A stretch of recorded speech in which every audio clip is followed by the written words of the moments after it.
Okay actually SBI के numbers हर front पर ख़राब लग रहे हैं क्योंकि प्रोविजनिंग भी जो है वो काफ़ी कम होकर आई है। तो इतनी कम प्रोविजनिंग करने के बावजूद अगर नेट प्रॉफिट मतलब एक्सपेक्टेशन के बराबर नहीं आया है तो क्लियरली ये थोड़ा सा मार्केट के लिए डिसअपॉइंटमेंट है। और शायद ये एक और कारण हो सकता है, आज मार्केट बैंक निफ्टी पर थोड़ा नर्वस था। अगर आप देखें तो ऑब्वियसली एक क्योंकि क्रूड तो इतना ऊपर आया नहीं, तो इतना बैंक निफ्टी के गिरने का अदरवाइज मतलब नहीं था। डॉलर रुपये में ठीक है थोड़ी सी वीकनेस है, लेकिन इतनी भी नहीं थी कि इस तरीके से गिरे। लेकिन क्लियरली जो एसबीआई में जो आज अब एक मूव आ रहा है उसका एक क्लियर कट इम्पैक्ट आपको अब देखने को मिल रहा है। और अब ये स्टॉक जो है ये कोलैप्स हो रहा है, इनफैक्ट 5% नीचे आ चुका है। और इसने निफ्टी बैंक निफ्टी दोनों को ये डे लो पर लेकर आया। निफ्टी और बैंक निफ्टी दोनों में इस समय अगर आप देखें तो गिरावट देखने को मिलेगी आपको।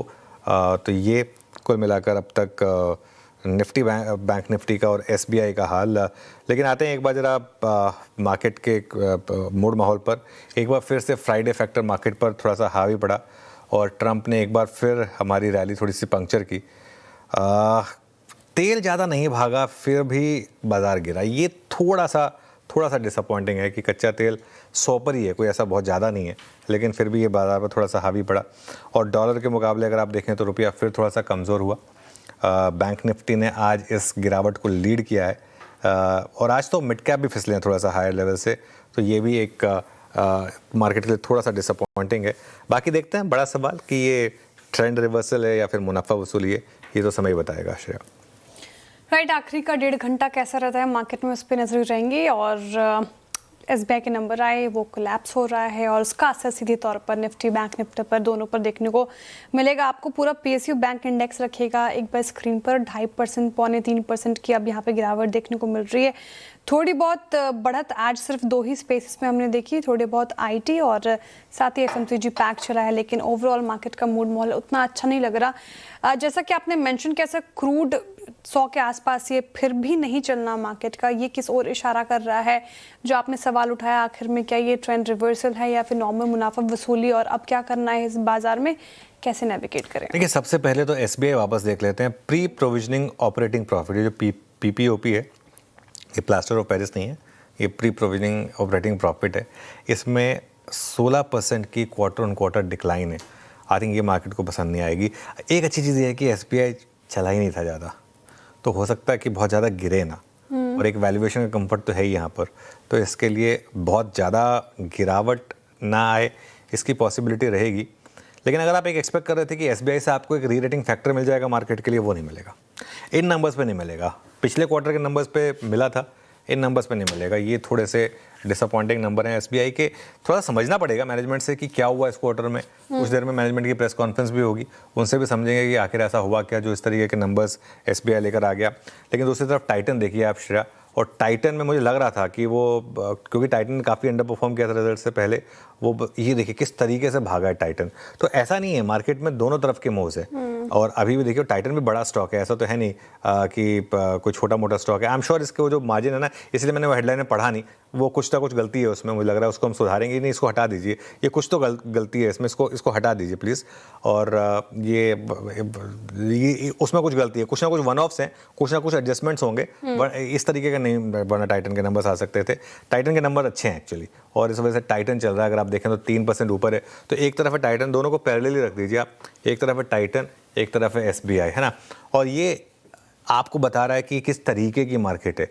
यहाँ पर अगर हल्का सा भी नंबर अच्छा है तो मार्केट आपको फुल्ली रिवॉर्ड कर रहा है, लेकिन हल्की सी भी डिसअपॉइंटमेंट की जगह नहीं है। हल्की सी भी डिसअपॉइंटमेंट पे स्टॉक इस तरीके से रिएक्ट कर रहा है। तो एक तरफ एसबीआई 5% नीचे, और एक तरफ आप टाइटन देखिए आप किस तरीके से लगातार भागी जा रहा है। इनफैक्ट वर्टिकल रैली आ रही है टाइटन में, करीब 3.5% ऊपर हो गया। मार्केट पॉइंट ऑफ व्यू से अच्छा रहता कि उल्टा होता, या फिर एटलीस्ट एसबीआई भी इस तरीके से भागा होता। खैर नहीं भागा। खैर अब मैं आता हूँ आपके सवाल पर। देखिए, अभी ट्रेंड रिवर्सल कहना थोड़ी जल्दबाजी होगी। मेरे ख्याल से मार्केट को आप 1-2 दिन और देके देखेंगे। वैसे भी फ्राइडे को इस तरीके के मूव्स कई बार आए हैं मार्केट में, क्योंकि वीकेंड से पहले थोड़ा सा लोगों को डर होता है, थोड़ा सा लोग अपना प्रॉफिट भी बुक करना चाहते हैं। और बाजार गिरा है, टूटा नहीं है। एक मतलब ऑब्वियसली अगर आप बैंक निफ्टी में, तो आपको लग रहा हो कि नहीं यार बहुत ज़्यादा गिर गए। बैंक निफ्टी में मैं कहूँगा कि आज थोड़ी सी गिरावट जो है वो जो एक्सपेक्टेशन थी उससे ज़्यादा हो गई, और काफ़ी हद तक जो बचा खुचा काम था वो एसबीआई ने कर दिया, आके सेंटिमेंट बिगाड़ने का। 1000 पॉइंट गिर गया, इतनी एक्सपेक्टेशन नहीं थी बैंक निफ्टी में, क्योंकि इस तरीके के ट्रिगर्स नहीं थे। लेकिन आई थिंक अगेन एसबीआई जो है वो बार बार मार्केट पर हावी हो रहा है। दिक्कत क्या है कि बैंक निफ्टी जो है ना वो काफ़ी क्रूड सेंसिटिव हो गया है, मतलब तेल जहाँ जाएगा उसके हिसाब से काफ़ी सेंसिटिव हो गया है, और रैली या गिरावट दोनों को बैंक निफ्टी लीड कर रहा है। ये दिक्कत है इस समय मार्केट की। लेकिन शायद स्टॉक स्पेसिफिक मूव्स अभी भी शानदार है। अब मतलब मैं जैसे बार बार टाइटन का एग्जांपल दे रहा हूँ, देख लीजिए टाइटन किस तरीके से ऊपर भागा है और एकदम से डे हाई पर आया। तो ऐसा ये देखिए, ये तो रुक ही नहीं रहा है, 4.5% अब ऊपर आ गया है। तो स्टॉक स्पेसिफिक रहें, उसी में बेटर अपॉर्चुनिटी मिल रही है। जैसे मैं कह रहा था कि आज की सुबह कल मुझसे भी थोड़ी गलती हुई। नॉर्मली हम एक टेम्पटेशन अवॉइड करते हैं कोई भी पोजीशन ओवरनाइट लेने के लिए, लेकिन कल एक व्यू ले लिया गया, वो थोड़ा सा हमारे अगेंस्ट बैठा, तो ठीक है। लेकिन स्टॉक स्पेसिफिक अच्छे मूव्स है मार्केट में। अगर आप निफ्टी पर अप्रोच देखेंगे तो देखिए 24,100 पर सपोर्ट है आपका, आज का लो करीब 24,126 है, और रेजिस्टेंस रहेगी आपकी करीब 24,300 से 350। पहले तो खैर 24,250 ही मुश्किल है, लेकिन फिर 24,300 से 24,350। आई थिंक बैंक निफ्टी में अब हम एक बहुत क्रूशल सपोर्ट पर हैं 55,000 से 55,200, क्योंकि वो 54,500 से जिस तरीके 56,000 की रैली हुई थी, उसके बाद अगर वापस आप 54,500 पहुंच गए तो वो बहुत बड़ा नेगेटिव होगा। तो इसके लिए मैं उम्मीद करूंगा कि ये 55,000 होल्ड कर ले, लेकिन अभी के लिए 55,000 से 55,200, और रेजिस्टेंस रहेगी आपकी करीब 55,800 से 56,000 के करीब। वीरू के पास चलते हैं, आज स्टॉक स्पेसिफिक एक्शन कैसा रहा वो जान लेते हैं। अभी तो इनफैक्ट लास्ट के 5 मिनट तो डोमिनेटेड रहे होंगे एसबीआई और टाइटन से। Veeru, good afternoon. हाँ अनुज, डोमिनेट वो कर रहे हैं, लेकिन मैं उनसे साइड से निकल रहा हूँ, उनको नहीं छू रहा हूँ एसबीआई को। लेकिन दिक्कत की बात है कि एक स्टॉक जो मैं लेके आया था, ये स्मॉल फाइनेंस बैंक है, ये बैंकिंग से ही है, लेकिन इसके स्टैट्स प्रभावित कर रहे हैं अनुज। एकला चलो जिसे कहते हैं ना, एक तो ये बैंक निफ्टी को आज सपोर्ट कर रहा था, एक तरफ जहाँ HDFC bank, ICICI bank, SBI draggers थे, ये स्ट्रेंथ प्रोवाइडर था। 1047 पे डे हाई की ट्रैजेक्टरी मार्केट ट्रेड करता हुआ। Strong put writers conviction against all odds, जैसे कि मैं कह रहा हूँ कि क्रूड में थोड़ी सी जो मजबूती आई है, उसके बावजूद बैंकिंग जो कोलैप्स हुआ, उसके बावजूद ये खड़ा हुआ है। तो अपने आप में क्यूट स्ट्रेंथ है यहाँ पे। प्लीज़ ओआई रखिएगा स्क्रीन पे। और लोअर स्ट्राइक से पुट राइटिंग करीब 4.25 लाख शेयर का buildup, AU small finance bank पहला। दूसरा मैंने रखा है दैट्स टाटा कंज्यूमर। एक बार टाटा कंज्यूमर का चार्ट स्क्रीन पे रखिएगा। अभी भी ये डे हाई पर है, 2% ऊपर है, मतलब डे हाई से थोड़ा सा नीचे है बल्कि। बट हो क्या रहा है, अब ये ऑलमोस्ट अपनी CY26 की फॉलिंग चैनल को बाइसेक्ट करने की तैयारी कर रहा है। 1180 लोअर स्ट्राइक्स पे, बिलो ऑल स्ट्राइक्स है, 1150 से नीचे की। अच्छा पुट राइटिंग विजिबल है, 4.25 लाख शेयर बिल्डअप हुए हैं, और एक स्लोपिंग डाउनवर्ड चैनल का जो बाइसेक्ट है वो पॉसिबल लग रहा है इस स्टॉक पे। और तीसरा है ट्यूब इन्वेस्टमेंट्स। ट्यूब इन्वेस्टमेंट्स भी अगर आप एक बड़े टाइम फ्रेम पे देखें इस चार्ट को, तो लगभग दिसंबर 24 से चली आ रही इस पूरी फॉलिंग चैनल को ये बाइसेक्ट करता हुआ डे हाई पर 3066 पे एक बार ओआई रखिएगा, करीब 0.12%, क्योंकि ये पहले एक शॉर्ट कवरिंग के फेज से बाहर निकल के आया है, एक क्लासिकल फ्लैग स्क्रीन पे है, तो ये प्रभावित करता हुआ ट्यूब इन्वेस्टमेंट्स। तो AU small finance bank banks में, टाटा कंज्यूमर एफएमसीजी में, और ट्यूब इन्वेस्टमेंट्स पर। अनुज, मैं एसबीआई पे आऊँगा। अपना प्रश्न मैं इस वक्त स्टेट बैंक ऑफ इंडिया पे केंद्रित रखूँगा। एसबीआई के नंबर्स ईसीएल नॉर्म्स का एप्लीकेबल होना 1 अप्रैल 2027 से, और क्रूड का ये टफ रवैया, मतलब टफ इन द सेंस, मान लीजिए यहाँ से रिट्रेस 95 भी हो जाए, है ना, 60 के दिन लौटें, कहना मुश्किल है बहुत जल्दबाजी में। ऐसे में सडनली वो धड़ा बैंक्स में जिसके सहारे हमने वो बैंक निफ्टी का ऑल टाइम हाई का सफर तय किया था, सडनली वीक पड़ रहा है। पीएसयू बैंक्स पे टेक क्या बन रहा है अनुज एसबीआई के नंबर्स के बाद? अब बिल्कुल भी एक काम करते हैं, इस पर मैं अपना टेक दूंगा। इससे पहले हमारे साथ एक्सपर्ट जुड़ गए हैं, उनसे बात कर रहे हैं। एक्सेस सिक्योरिटीज़ के BFSI research analyst Gnyanada Vaidya हमारे साथ जुड़ गई हैं। Gnyanada ji, good afternoon. आपकी फर्स्ट कमेंट्री एसबीआई के नंबर्स पर, क्योंकि clearly prima facie numbers below expectations लग रहे हैं।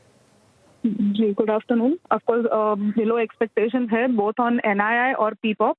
क्लियरली मार्जिन्स 3% को होल्ड नहीं कर पाए हैं, and that is because probably yields पे जो दिसंबर रेट कट का इम्पैक्ट था वो पूरा का पूरा रिफ्लेक्ट हुआ है।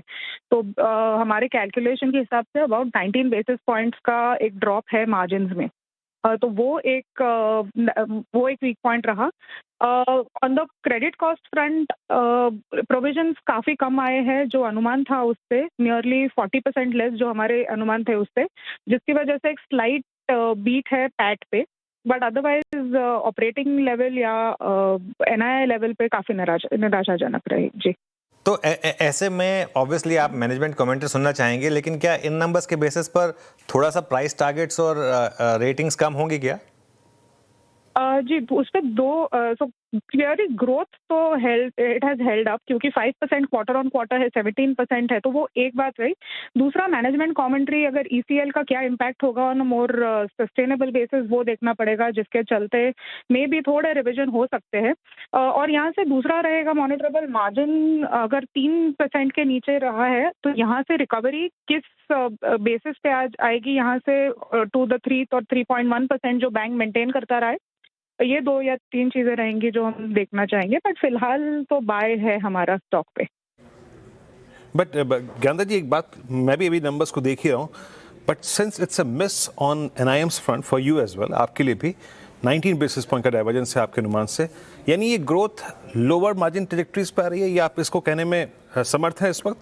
और यहाँ से जिस प्रकार की कॉस्ट ऑफ फंड है, रिकवरी आगे थोड़ी सी मुश्किल लग रही है आपको एनआईएम्स की? जी, यस ऑफ कोर्स, पॉसिबली यहाँ से थोड़ा कॉर्पोरेट बुक में शायद ग्रोथ बेटर रही है, या लोअर यील्डिंग में, ये डेफिनेटली हम कह सकते हैं। यहाँ से कॉस्ट ऑफ डिपॉजिट्स का जो ट्रेजेक्टरी है, हमें नहीं लग रहा है कि यहाँ से और सिग्निफिकेंटली इम्प्रूव होगा, मे बी मोर और लेस दीज लेवल्स और स्लाइटली हायर। तो मार्जिन रिकवरी टू 3% जी थोड़ा मुश्किल हो सकता है। मे बी अगर एक्सप्रेस क्रेडिट या थोड़े बेटर यील्डिंग सेगमेंट्स में अगर ग्रोथ आए तो वो थोड़ा सपोर्ट कर सकता है मार्जिन को। जी बिल्कुल, शुक्रिया ज्ञानदा जी आज हमारे साथ जुड़ने के लिए और अपना व्यू रखने के लिए सामने। तो ये खैर क्लियरली एसबीआई पर एक इम्पैक्ट करीब 6% इस समय स्टॉक नीचे है।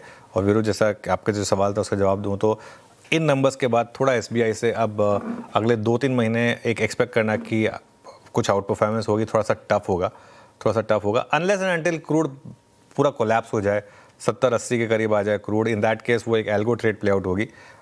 लेकिन मेरी नज़र ना बार बार टाइटन पर जा रही है।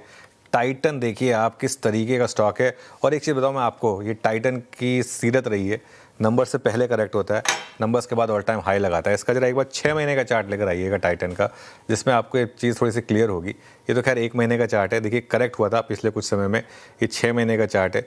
45-50 वाला स्टॉक करेक्ट होकर 41 समथिंग तक 4150 तक आ गया था, और अब वापस मेरे ख्याल से ये आज या कल में शायद वापस ऑल टाइम हाई लगा दे। इसमें शायद कोई हैरानी नहीं होनी चाहिए। हाँ बिल्कुल, ऑल टाइम हाई लगा दे, मुझे कोई डाउट नहीं होगा। चलिए श्रेया आगे बढ़ते हैं। आगे बढ़ेंगे सर। आपने कहा स्टॉक स्पेसिफिक मूव्स दे रहा है बाजार, टाइटन का भी अभी आपने जिक्र किया ऑलमोस्ट डेज हाई पर, और जैसा कि नुवामा, कोफोर्ज, सभी कोफोर्ज हमारे चार्ट जीपीटी में भी था, शानदार रिटर्न्स। तो अभी मार्केट में जहाँ पर स्ट्रेंथ है, आंकड़े जो प्रूफ दिखा रहे हैं, वहीं पर झुकाव होना चाहिए। बिल्कुल वहीं पर झुकाव होना चाहिए। और एक चीज़ मैं आपको बताऊं क्लियरली, इस मार्केट में आपको जिसे कहते हैं ना, this is my kind of market, मतलब ये बिल्कुल मेरे तरीके की मार्केट है, जिसमें कि इंडेक्स पे पैसा कमाना बहुत टफ है, लेकिन स्टॉक्स में पैसा कमाना एक गेम है। आप कितना पैसा कमाना चाहते हैं। मैं आपको एक एग्जांपल देता हूँ कोफोर्ज का। कोफोर्ज के उस दिन नंबर आए, हमने बात की थी कि हीरो ऑफ द डे होगा, उस दिन भागा करीब 10%, कल नहीं भागा, कल थोड़ा सा फ्लैट रहा, आज फिर 6% भागा।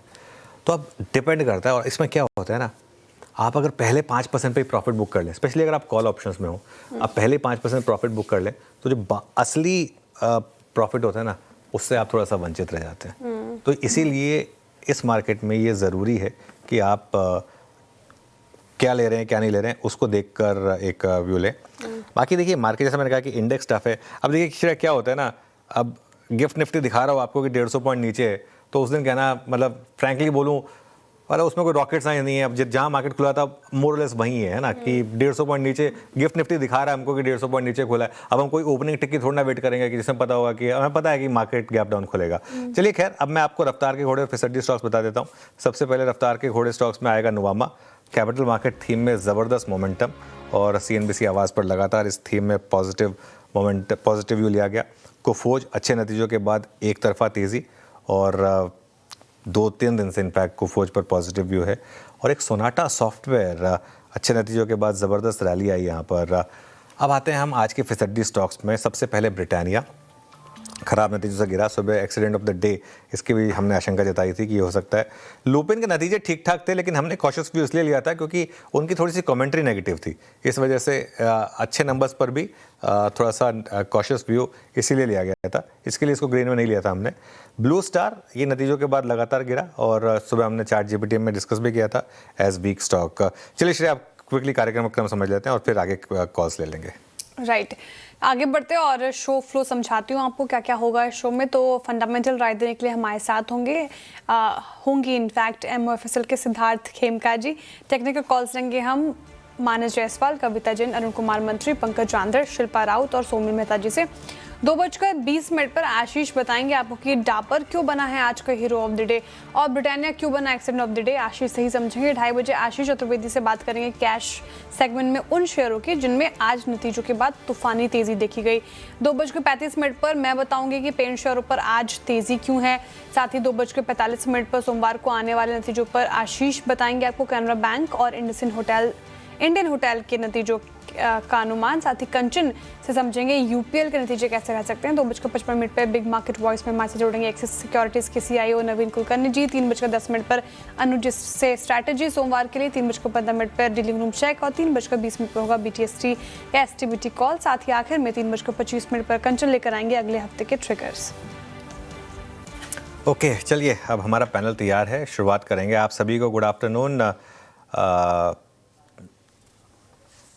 ओके अच्छा, आज गाबा सर है नहीं तो शुरुआत करते हैं मानस जी से। मानस जी गुड आफ्टरनून, बताइए आपकी इस समय की ट्रेड। गुड आफ्टरनून अनुज जी। तो देखिए, कोलगेट पे खरीदारी करने की राय रहेगी। कोलगेट लगातार 200 मूविंग एवरेज पे रेजिस्टेंस फेस कर रहा था, लेकिन अभी कुछ देर पहले स्टॉक ने अपने 200 मूविंग एवरेज को रिगेन कर लिया है। तो मेरा समझना है कि यहाँ पर एक अपॉर्चुनिटी है। करंट लेवल्स पे आप कोलगेट में खरीदारी कर सकते हैं। 2169 का आपको स्टॉप लॉस लगाना है और 2250 के टारगेट सेट करने हैं। अगर चाहें तो 2200 वाला कॉल ऑप्शन जो 50 रुपए पे ट्रेड हो रहा है उसमें 39 रुपीज के स्टॉप लॉस से खरीदारी करें और 70 रुपए के टारगेट सेट करें। ओके, कोलगेट आपकी कॉल है 2195 में। मीनवाइल जो अनुज बात कर रहे थे कि टाइटन का ऑल टाइम हाई लग गया है ना। इसका ऑल टाइम हाई था 54, लगभग 4554, अभी 4564 का हाई लगाया, तो ऑल टाइम हाई लग गया। 16 अप्रैल 26 का स्विंग हाई काट दिया। कविता जी गुड आफ्टरनून, आपका call. Good afternoon Viren ji, good afternoon everyone. Show FMCG से ही होगा और ये little positional setup is good on Nestle. काफी टाइम से ये स्टॉक एक अच्छा परफॉर्मेंस दे रहा है। मुझे लगता है 1520 1550 इसके टारगेट अभी ड्यू दिखते हैं। एक अच्छे करेक्शन के बाद अभी 1484 पर काउंटर ट्रेड करते हुए दिख रहा है। ये मौजूदा भाव से आप इसमें पोजीशनिंग कर सकते हैं। 1475 के स्टॉप लॉस के साथ इसमें पोजीशन करें for the price move of 1500 1520। ठीक है, 2 ट्रेड्स आए बाई साइड के और दोनों ही FMCG पैक से आया है, कोलगेट और Nestle. Pankaj ji good afternoon, बताइए कौन सा स्टॉक चुन रहे हैं आज आप। गुड आफ्टरनून श्रेया जी, अनुज सर, वीरेंद्र जैन, ऑल को पैनलिस्ट। मैम मैं सेल साइड के साथ में जाना चाहूंगा। भारत फोर्ज के फ्यूचर्स में बिकवाली की सलाह रहेगी। किनसाइड बार का एक ब्रेकडाउन यहाँ पर बहुत शार्प डिक्लाइन देखने मिला है। मुझे लगता है कि वीकनेस और भी ज्यादा परसिस्ट हो सकती है यहाँ पर, तो 2000 रुपए का एक स्टॉप लॉस यहाँ पर मेंटेन करना होगा। लोअर लेवल पर मुझे लगता है कि 1650 रुपए तक के रेट्स यहाँ पर देखने मिल सकते हैं। चलिए अब चलते हैं अरुण जी के पास। Arun ji good afternoon. Meanwhile SBI का स्लिपेज नंबर भी खराब आया है, देखिए 4458 करोड़ से बढ़कर 5521 करोड़ पर आया है। क्वार्टर ऑन क्वार्टर हर पैमाने पर ख़राब नंबर हैं और 7% अब ये स्टॉक नीचे हो चुका है। जी हाँ, 7%। ये जो स्लिपेज का नंबर है, ये स्लिपेज का नंबर ये आखिरी नंबर होता है जो मार्केट वेट कर रहा होता है, और फ्रेश स्लिपेज का नंबर, और इस फ्रेश स्लिपेज के नंबर से जो कि 4458 करोड़ से बढ़कर 5521 करोड़ पर आया है, उसकी वजह से अब आप एक फ्रेश इम्पैक्ट देख रहे हैं स्टॉक पर। और 7% नीचे, मुझे याद नहीं लास्ट टाइम कब SBI 7% नीचे आया था नंबर्स पर। 7% ऊपर वाले मुझे 3-4 इंस्टेंसेस याद है, लेकिन 7% नीचे आया, और ये एक थोड़ा सा डिसअपॉइंटमेंट है क्योंकि इस तरीके का मूव SBI ने पिछले कई समय से नहीं दिखाया है। कई समय से SBI नंबर्स पर आउट परफॉर्म करता आया है। पता नहीं ऐसा क्या हुआ इस क्वार्टर में। अभी कुछ देर में नूपुर जाएंगे मैनेजमेंट से बात करने के लिए, तो पता करेंगे भाई ऐसा हो गया जो इस तरीके की डिसअपॉइंटमेंट आपने दे दी। खासतौर से अब ये स्लिपेज का नंबर भी, ये तो सर्किट की तरफ बढ़ रहा है। जिस तरीके से स्टॉक 7.5% अब नीचे ट्रेड करता हुआ आपको दिखाई दे रहा है। चलिए अरुण जी बताइए आपकी ट्रेड। जी गुड आफ्टरनून अनुज सर। ट्यूब इन्वेस्टमेंट के साथ जाना चाहूंगा। ट्यूब इन्वेस्टमेंट में एक अच्छा मोमेंटम नजर आ रहा है। कल का हाई भी स्टॉक ने क्रॉस किया है। 3052 के आसपास है, तो ट्यूब इन्वेस्टमेंट को खरीदे। 3020 का स्टॉप लॉस रहेगा और 3112 तक के टारगेट। अरुण जी की कॉल ट्यूब इन्वेस्टमेंट, जिसका जिक्र मैं कुछ देर पहले कर रहा था, बहुत ही अच्छा प्राइस पैटर्न यहाँ पे इसका, और लॉन्ग ट्यूब इन्वेस्टमेंट्स। शिल्पा जी गुड आफ्टरनून, आपका ट्रेड। Good afternoon everyone. मेरा ट्रेड रहेगा लॉन्ग नाइका पे। नाइका ने अभी एक अच्छा खासा वॉल्यूम ब्रेकआउट दिया हुआ है। मुझे लगता है 267 के स्टॉप लॉस से आप इसमें लॉन्ग बने रह सकते हैं। पहला टारगेट 278 का रहेगा, इसके ऊपर सस्टेन होता है तो 285 पे इसके नेक्स्ट टारगेट हो सकते हैं। नायका शिल्पा जी को पसंद आ रहा है ये particular counter. Somil ji good afternoon, आपकी ट्रेड बताएं। Good afternoon to everyone. मेरी ट्रेड होगी अगेन एफएमसीजी से ही। एचयूएल में कुछ समय पहले एक ब्रेकआउट मिला था एंडिंग डायगोनल से। एक inverted head and shoulder pattern का भी एक ब्रेकआउट मिला था ऑन द डेली चार्ट्स। अभी लास्ट 2 हफ्तों से एक कंसोलिडेशन चल रहा है between 10 daily moving average and 20-40 daily moving average. तो ये पूरा कंसोलिडेशन मुझे लगता है कि ऊपर की तरफ टूटेगा। Pretty positive on this. Target रहेगा 2400 और स्टॉप लॉस रहेगा 2240। एफएमसीजी एज अ पैक आज ठीक ठाक करता हुआ, थोड़ी बहुत खरीदारी हमें आईटी स्पेस में दिख रही है। इनफैक्ट आईटी स्पेस अब तो 1% ऊपर। टेक्निकल कॉल्स पूरे हो गए हैं, फटाफट से एक रिकैप फिर इन्वेस्टमेंट आइडिया भी लेंगे। मानस जी ने शुरुआत की कोलगेट के साथ और 2250 के टारगेट देख रहे हैं वो। 2169 का आपको लगाना है स्टॉप लॉस। कविता जी भी एफएमसीजी पैक से ही जा रही है नेस्ले के साथ और 1550 के टारगेट नेस्ले में 1475 का स्टॉप लॉस लगाना है। पंकज जी ने भारत फोर्ज चुना है। आज थोड़ा प्रेशर देखने को मिल रहा है, कल आउट परफॉर्मेंस देखने को मिली थी आफ्टर मैनेजमेंट कमेंट्री। 1650 नीचे के टारगेट है, 2000 का स्टॉप लॉस लगाइए। अरुण जी ट्यूब इन्वेस्टमेंट के साथ जा रहे हैं, कल भी अच्छी परफॉर्मेंस और आज भी फॉलो बाइंग होती हुई नजर आई है। 3120 के टारगेट है, 3020 का आपको स्टॉप लॉस लगाना है। शिल्पा जी कह रही हैं कि नायका के साथ जाएंगे। अच्छी खासी स्ट्रेंथ हमने इस पर्टिकुलर काउंटर में देखी है पिछले कुछ सत्रों से। 280 285 के टारगेट के लिए चेज कीजिए, 257 का स्टॉप लॉस। और आखिर में सोमिल जी ने एचयूएल चुना, हिंदुस्तान यूनिलीवर एफएमसीजी पैक से, जहां पर स्ट्रेंथ देखने को मिल रही है। आज के सेशन में ऑलमोस्ट डेज हाई के आसपास ही कामकाज करता हुआ ये काउंटर आपको नजर आएगा। अब आपका इस मार्केट में इन्वेस्टमेंट आइडिया क्या हो ये समझ लेते हैं। सिद्धार्थ खेमका जी हमारे साथ जुड़ रहे हैं। सिद्धार्थ जी सुप्रभात, माफ कीजिए, गुड आफ्टरनून और स्वागत है आपका कार्यक्रम में। बताइए आपका इन्वेस्टमेंट आइडिया क्या होगा। धन्यवाद, नमस्कार आपको और सभी बाकी पैनलिस्ट को, दर्शकों को भी। तो जो मेरा इन्वेस्टमेंट आइडिया है वो वारी एनर्जीज है। हाल में कंपनी ने अपना एक एनालिस्ट डे रखा था जहां पर वारी 2.0 के तहत कंपनी ने काफी स्ट्रॉन्ग एग्रेसिव बिजनेस प्लान बताया है। जो हमें लगता है कि वारी अब जो है ट्रांजिशन कर रहा है from a pure module manufacture से अब वो टारगेट कर रहा है fully integrated clean energy platform की तरफ जाते हुए। तो उसके तहत जो कंपनी ने टारगेट रखे हैं वो एग्रेसिवली बिल्ड कर रहा है एक इंटीग्रेटेड एनर्जी इकोसिस्टम, जिसमें जो प्लांट कैपेसिटीज है 28 gigawatt of modules, 15 gigawatt of cells, 10 gigawatt of ingot wafers and finally 20 gigawatt hour of जो BESS जो बैटरी एनर्जी स्टोरेज सॉल्यूशंस है अगले 3 से 4 सालों में FY28 टू FY30 के तहत। और इसके तहत कंपनी ने अपना एक रेवेन्यू टारगेट रखा है, वो ऑलमोस्ट एक एग्रेसिव 4 टाइम्स अपना रेवेन्यू ग्रोथ बढ़ाकर बढ़ने की बात कही है बाय FY2030। तो ओवरऑल जो कंपनी है वो बोल रही है कि इंडिया की जो रिन्यूएबल एनर्जी अपॉर्चुनिटी है वो काफी स्ट्रांग है। जो इंस्टॉल्ड सोलर कैपेसिटी है वो 150 गीगावाट जो अभी करेंटली है से बढ़कर 400 गीगावाट तक जाएगी, जहां पर बैटरी स्टोरेज डिमांड जो है वो काफी एक्सपैंड होगा। उसके बिना ये सोलर एक्सपेंशन करना थोड़ा डिफिकल्ट होगा एंड इसी के तहत कंपनी ने एक अपना एग्रेसिव प्लान बनाया है। वैल्यूएशंस अट्रैक्टिव है, स्ट्रॉन्ग टर्म जो ग्रोथ है वो हमें काफी अच्छी लगती है। और वैल्यूएशंस भी अगर आप देखें इस स्पेस में जो ग्लोबल एनवायरनमेंट की वजह से थोड़ा बहुत स्टॉक करेक्ट भी हुआ था, तो बाय कीजिए वारी energies with a 1 year target price of 3850। हमें लगता है कि यहाँ से 20% अपसाइड देखने को मिलेगा। ओके, वारी एनर्जीज ये पसंद आ रहा है और अच्छी स्ट्रेंथ है यहाँ पर। लेकिन एक बार निफ्टी लेकर आइए स्क्रीन पर। 174 अंक नीचे। अब क्लियरली हमने इंट्राडे लो जो है 24126 का छुआ है सर, और SBI का जो नतीजे रिजल्ट आया उसका क्लियरली प्रेशर देखने को मिल रहा है मार्केट पर। क्या सेंस बन रही है जो सर जिस तरीके से टूट रहा है मार्केट, और 2 दिन का वीकेंड है, फिर सोमवार को हम आएंगे कैसी स्ट्रैटेजी होनी चाहिए? बिल्कुल। देखिए श्रेया, थोड़ा सा नंबर एसबीआई का काफ़ी ख़राब है एक्चुअली। नेट इंटरेस्ट मार्जिन भी 3 के नीचे आ गया है, क्वार्टर ऑन क्वार्टर उसमें भी बड़ा डिप है, तो उसका भी एक इम्पैक्ट है। 2.9 समथिंग मैं देख रहा था नेट इंटरेस्ट मार्जिन, उसका भी एक इम्पैक्ट यहाँ पर क्लियरली प्ले आउट हो रहा है। तो वो आई थिंक लास्ट एक नंबर था जो प्ले आउट हुआ था, नेट इंटरेस्ट मार्जिन वाला नंबर रख दीजिए एक बार। हाँ, ये 2.93 वाला, आई थिंक उसका भी एक इम्पैक्ट यहाँ पर प्ले आउट हुआ है।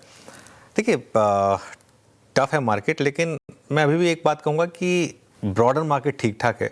जब तक ब्रॉडर मार्केट ख़राब ना हो, एडवांस डिक्लाइन ख़राब ना हो, तब तक ये बाइंग अपॉर्चुनिटी ही है। और सपोज़ करिए वीकेंड पे कुछ पॉजिटिव खबर आ जाए, ट्रम्प फिर कुछ ऐसा बोल दें, मंडे को आप 95 करोड़ पे खुलें, तो फिर क्या होगा? तो इसके लिए अगर आपने लॉन्ग लिया है तो थोड़ा वेट करें, देखें इसको पेशेंटली और फिर टेस्ट करेंगे। एक बार पैनल को रखिएगा ज़रा एक बार, मैं एसबीआई पर एक व्यू लेना चाह रहा था। सिद्धार्थ जी, गुड आफ्टरनून। एसबीआई पर क्या व्यू रहेगा आपका? बिल्कुल, गुड आफ्टरनून। देखिए, अब ये नतीजे आए हैं और जैसा आप अभी थोड़ी देर पहले बोल रहे थे, कंसिस्टेंटली ये कंपनी आउट परफॉर्म कर रही थी in delivery in terms of performance. पिछले क्वार्टर में कंपनी ने अपना ग्रोथ गाइडेंस भी बढ़ाया। तो अब ये थोड़ा सा एनालिस्ट कॉल में समझना पड़ेगा कि ये 1 क्वार्टर इम्पैक्ट है या ये एक स्ट्रक्चरल चेंज है जो आगे चलकर व्यू को चेंज करता है। इसके सामने अगर आप देखें तो जो अदर बैंक्स हैं जहां पर अच्छे नतीजे आए हैं, आ रहे हैं, तो मुझे लगता है कि ओवरऑल एनवायरनमेंट में स्मॉल प्राइवेट सेक्टर बैंक्स हैं जो काफी अच्छे नतीजे दे रहे हैं, वैल्यूएशंस भी कंफर्टेबल है और ग्रोथ भी हमें लगता है कि काफी स्ट्रांग रहेगा। तो companies like federal bank, RBL, बंधन, मुझे लगता है कि इस एनवायरनमेंट में इन बैंक्स पर फोकस होना चाहिए।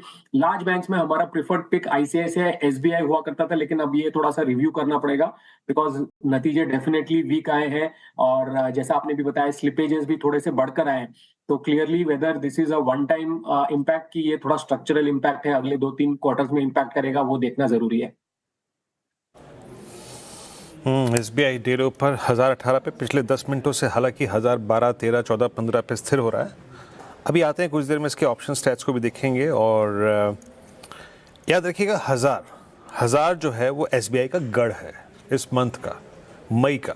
मैं क्यों कह रहा हूँ आपको, क्योंकि 1000 पे ही इस मंथली कॉन्ट्रैक्ट में सबसे बड़ा करीब 6227 पुट का कंसंट्रेशन है और लगभग 992 पे इसका 200 डेमा है। तो ये बहुत महत्वपूर्ण। अनुज, एसबीआई बातों में मैं देखा था कहाँ आज सफ़र की शुरुआत की थी हमने 1090 से, हैं 200 डेमा का जोन आ गया, सबसे बड़े पुट राइटर्स का जोन आ गया, है ना? ये मार्केट में ना, मार्केट डजंट केयर आप एसबीआई हैं या आप कोई भी हैं, अगर नंबर अच्छे नहीं हैं तो पनिशमेंट मिलेगी। मतलब फिल्म बेकार हो तो सुपरस्टार की भी फिल्में फ्लॉप होती है ना, तो मतलब नंबर अच्छे आएंगे तभी स्टॉक चलेंगे, ये सिंपल मार्केट का रूल है। और नंबर अच्छे नहीं आ रहे हैं तो इसके लिए एसबीआई में इस तरीके मुँह आ रहा है। लेकिन 1000 पे थोड़ा सपोर्ट है, 1000 पे थोड़ा सपोर्ट है एसबीआई का। और जो रीसेंट लो थे वो करीब 980 के थे। दिक्कत क्या आएगी कि मुझे लग रहा है इन नंबर्स के बेसिस पर, अनलेस मैनेजमेंट के पास कोई क्लैरिफिकेशन हो, अभी कुछ देर में जब प्रेस कॉन्फ्रेंस होगी उसके बाद, अनलेस मैनेजमेंट के पास कोई क्लैरिफिकेशन हो, इन नंबर्स के बेसिस पर कल थोड़े से डाउनग्रेड्स आएंगे, तो वो थोड़ा सा एक इम्पैक्ट पॉसिबल है एसबीआई का। लेकिन देखिए हमको ना दोनों तरफ की बातें करनी चाहिए। टाइटन देखिए दूसरी तरफ, क्या रुक ही नहीं रहा है टाइटन, और क्या ज़बरदस्त एसबीआई ने अभी भी इन्वेस्टर प्रेजेंटेशन अपलोड की है, देखते हैं उसमें क्या कह रहे हैं वो। लेकिन टाइटन 4% ऊपर। चलिए अब बात करते हैं आज 2 एफएमसीजी स्टॉक्स की, एक है डाबर और एक है ब्रिटानिया। डाबर में एक अच्छा रिएक्शन आया, ब्रिटानिया में ख़राब रिएक्शन आया। तो देखते हैं, डाबर 4% ऊपर है, ब्रिटानिया 5% नीचे है। सुबह यही व्यू इस चैनल पर लिया गया था कि डाबर चलेगा, ब्रिटानिया गिरेगा, और ओपनिंग के बाद नहीं, जब जिसमें दिख गया था कि 5% नीचे खुला है ब्रिटानिया ना, उसके बाद नहीं, पहले बताया गया था आपको ये। चलिए आशीष के पास चलते हैं और जानते हैं कि इन दोनों स्टॉक्स में इस तरीके के मूव्स क्यों आए। आशीष बताइए। बिल्कुल सर, बहुत इंटरेस्टिंग नंबर्स यहाँ पर देखने को मिले हैं और एक ही सेक्टर की कंपनी है लेकिन बिल्कुल विपरीत रिएक्शन यहाँ पर आपको देखने को मिल रहा है। डाबर 4% ऊपर, ब्रिटानिया तकरीबन 5% नीचे। शुरुआत से लेकर अगर आप देखें तो ज़बरदस्त एक्शन है। इनफैक्ट डाबर के मूव्स तो आप देखें तो काफ़ी हद तक स्क्रीन पर ही सामने होते हुए नजर आए। अब मैं सबसे पहले आपको बताता हूँ कि ब्रिटानिया स्टॉक में आपको क्यों गिरावट और क्यों निराशा यहाँ पर देखने को मिली। चलिए पहले काम करता हूँ, आपको डाबर बता देता हूं। डाबर में क्यों एक्शन आपको बढ़िया देखने को मिल रहा है। 6% की वॉल्यूम ग्रोथ यहाँ पर देखने को मिली है, जो कि 18 तिमाहियों में सबसे बेहतर है। 18 तिमाहियों में बहुत ज़्यादा सिग्निफिकेंट हो जाता है। इनका होम और पर्सनल केयर सेगमेंट, इसमें 17% की ग्रोथ देखने को मिली है। हेयर ऑयल कारोबार में 20% की ग्रोथ है और इसमें जो वॉल्यूम ग्रोथ निकल कर आई है ये 14% की है। लेकिन खास बात है कि यहाँ पर 9% प्राइसिंग का भी जो है बेनिफिट यहाँ पर देखने को मिला। अब डाबर हनी की बिक्री देखें तो तकरीबन 20% की ग्रोथ है और हाजमोला भी बहुत ज़्यादा बिकी है, तकरीबन 13% की ग्रोथ यहाँ पर देखने को मिली। ओरल केयर सेगमेंट में मैनेजमेंट ये बता रहा है कि कुछ मार्केट शेयर के गेंस भी देखने को मिले, लेकिन जब CNBC आवाज़ से इन्होंने बात की मैनेजमेंट ने, तो उसके बाद से देखें तो स्टॉक में और बड़ी एक्शन देखने को मिला, क्योंकि मैनेजमेंट ये कह रहे हैं कि इस तिमाही में अगर आप देखें तो मार्जिन जो थोड़े से बढ़कर आए हैं वो प्राइस हाइक का नतीजा है। अब Q1 में second round of price hike आपको देखने को मिलेगी। ये बता रहे हैं कि मिडिल ईस्ट में जो इनका टोटल इंटरनेशनल कारोबार है उसका मिडिल ईस्ट तकरीबन 20% है, लेकिन बाकी की सारी ज्योग्राफीज़ में ग्रोथ बहुत शानदार देखने को मिल रही है। तो इस तिमाही में मिडिल ईस्ट का इम्पैक्ट बिल्कुल भी देखने को नहीं मिला। इनफैक्ट अब सिचुएशन थोड़ी सी बेहतर देखने को मिल रही है। लेकिन डाबर पर हमने देखा है खासतौर पर ब्रोकरेज हाउस की तरफ से जेफरीज की भी कवरेज काफ़ी बढ़िया रही है। स्टॉक की वैल्यूएशन आप देखें तो अट्रैक्टिव लग रही है, क्योंकि FY27 पर देखें तो 38 टाइम्स पर है और FY28 के हिसाब से देखें तो 34 टाइम्स पर है। और इसी के चलते अगर आप देखें तो स्टॉक में आपको खास एक्शन नजर आया। अब बात कर लेते हैं आज के एक्सीडेंट की, और एक्सीडेंट के लिहाज से आप देखें तो ब्रिटानिया इस स्टॉक ने थोड़ा सा निराश किया है। अब अनुमान से कमज़ोर नतीजे यहाँ पर देखने को मिले हैं। आय में गिरावट देखने को मिली है, सिर्फ 7% की ग्रोथ है, जो कि बहुत ज़्यादा डिसअपॉइंटिंग है। अच्छा, मुनाफे का आंकड़ा जो आपको थोड़ा सा बेहतर साइड पर देखने को मिलेगा, इसके पीछे का कारण ये है कि इस बार जो टैक्स का आंकड़ा है ये थोड़ा सा आपको कम देखने को मिला। जो 25.5% के आसपास था वो 13.5 के करीब देखने को मिला। और साथ में ये भी बताने कि जो पश्चिम एशिया में तनाव है इसका इम्पैक्ट यहाँ पर देखने को मिल रहा है। एबिटा मार्जिन्स में थोड़ी सी निराशाजनक ग्रोथ यहाँ पर देखने को मिली, लेकिन कंपनी ये भी कह रही कि Q1 से ये भी प्राइस हाइक करेंगे। इसी के चलते अगर आप देखें तो इन दोनों स्टॉक्स में खास एक्शन है। ओके, तो ये हमने दो कहानी सुनी FMCG की, आशीष की जुबानी। ब्रिटानिया आज का एक्सीडेंट ऑफ द डे, वही डाबर में अच्छी खासी तेजी देखने को मिल रही है, 4% ऊपर है। SBI की प्रेस कॉन्फ्रेंस शुरू हुई है, एक बार उस पर कट करते हैं, उसके बाद आगे बढ़ेंगे। Sir, to please address the media and present a comprehensive overview of SBI's financial performance for the Q4 financial year 26. Over to you, Chairman, sir.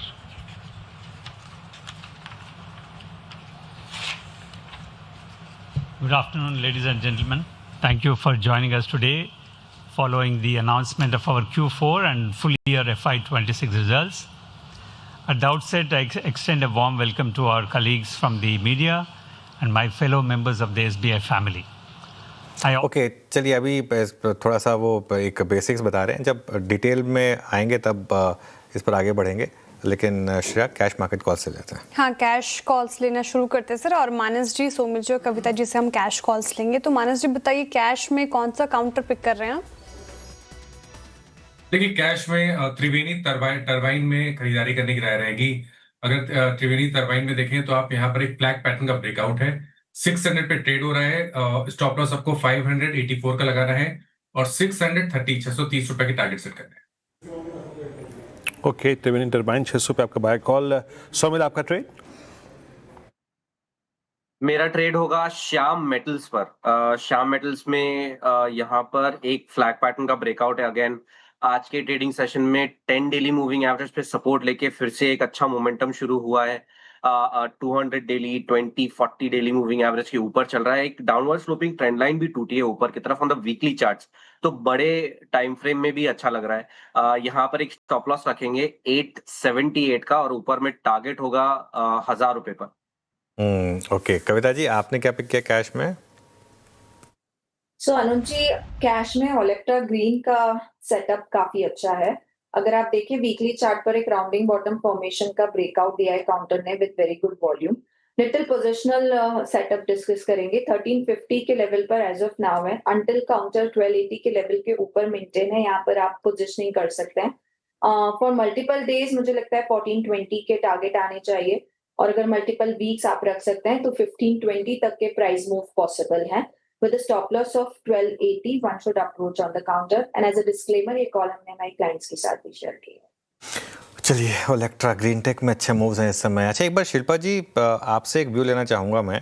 आपकी कॉल वैसे नायका पर थी, लेकिन एक ये इटर्नल, अगर आपने इसको देखा हो पिछले कुछ दिनों में थोड़ा कमज़ोर हुआ है, इस पर क्या व्यू रहेगा चार्ट पे?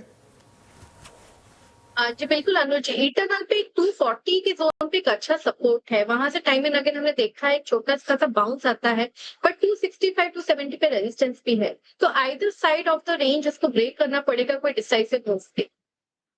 ओके, मीनवाइल एक बार निफ्टी लेकर आइए जरा आप एक बार इंट्राडे में, और निफ्टी में अच्छी रिकवरी आ रही है श्रेया, ये देखिए, और मज़ा आएगा। अब अगर हम डे हाई पर आ गए और अगर किसी तरीके से डे हाई निकाल दिया, इतना सब कुछ होने के बाद भी अगर आपने डे हाई निकाल दिया तो मज़ा आएगा फिर निफ्टी पर। That will be surprising ना? नहीं, सरप्राइजिंग तो कुछ भी नहीं होता मार्केट में, सरप्राइजिंग कुछ नहीं होता, सरप्राइजिंग कुछ नहीं होता। और देखिए क्या होता है ना, सरप्राइज अभी आप गिफ्ट निफ्टी देखकर अगर आप एक व्यू दे दें, या फिर मार्केट में खुल जाने के बाद पूरा रिएक्शन हो जाने के बाद आप उसके बाद, जैसे ब्रिटानिया का मैं एग्जांपल देता हूँ, है ना, ब्रिटानिया का इंटरडे चार्ट देख लीजिए, है ना, मतलब I find it very funny, क्योंकि मतलब आप 8:30 बजे व्यू लें कि नहीं स्टॉक नहीं गिरेगा क्योंकि वो प्राइस में है, लेकिन जब गिर जाए तो उसके बाद बोले कि देखिए गिर गया स्टॉक। ये मतलब जो जैसे होता है ना, इससे व्यूअर को क्या फ़ायदा होता है ना। कभी तो इंसान को कहीं तो एक ये होनी चाहिए ना, एक कुछ ना कुछ कि भाई ठीक है हम किसी स्टॉक पर अगर बात कर रहे हैं तो सरप्राइजिंग कुछ नहीं होता मार्केट में। मार्केट सुप्रीम है। एक चीज़ समझ लीजिए, आपके या मेरे व्यू लेने से या हमारे कहने से हम सिर्फ एक अंदाज़ा लगा सकते हैं मार्केट के ऊपर, मैक्सिमम एक चीज़ कह सकते हैं कि चलिए ये हो सकता है मार्केट में। उसके बाद इवेंचुअली मार्केट ने वही करना है जो मार्केट ने डिसाइड करना है। तो अब देखिए मिड कैप वापस ग्रीन में आ गया है और निफ्टी जिस तरीके से रिकवरी दिखा रहा है, इवन बैंक निफ्टी भी रिकवरी दिखा रहा है। बैंक निफ्टी भी देखिए अब किस तरीके से वापस कोशिश कर रहा है। ठीक है, थोड़ी सी ज़्यादा गिरावट आ गई बैंक निफ्टी में, निफ्टी SBI की वजह से।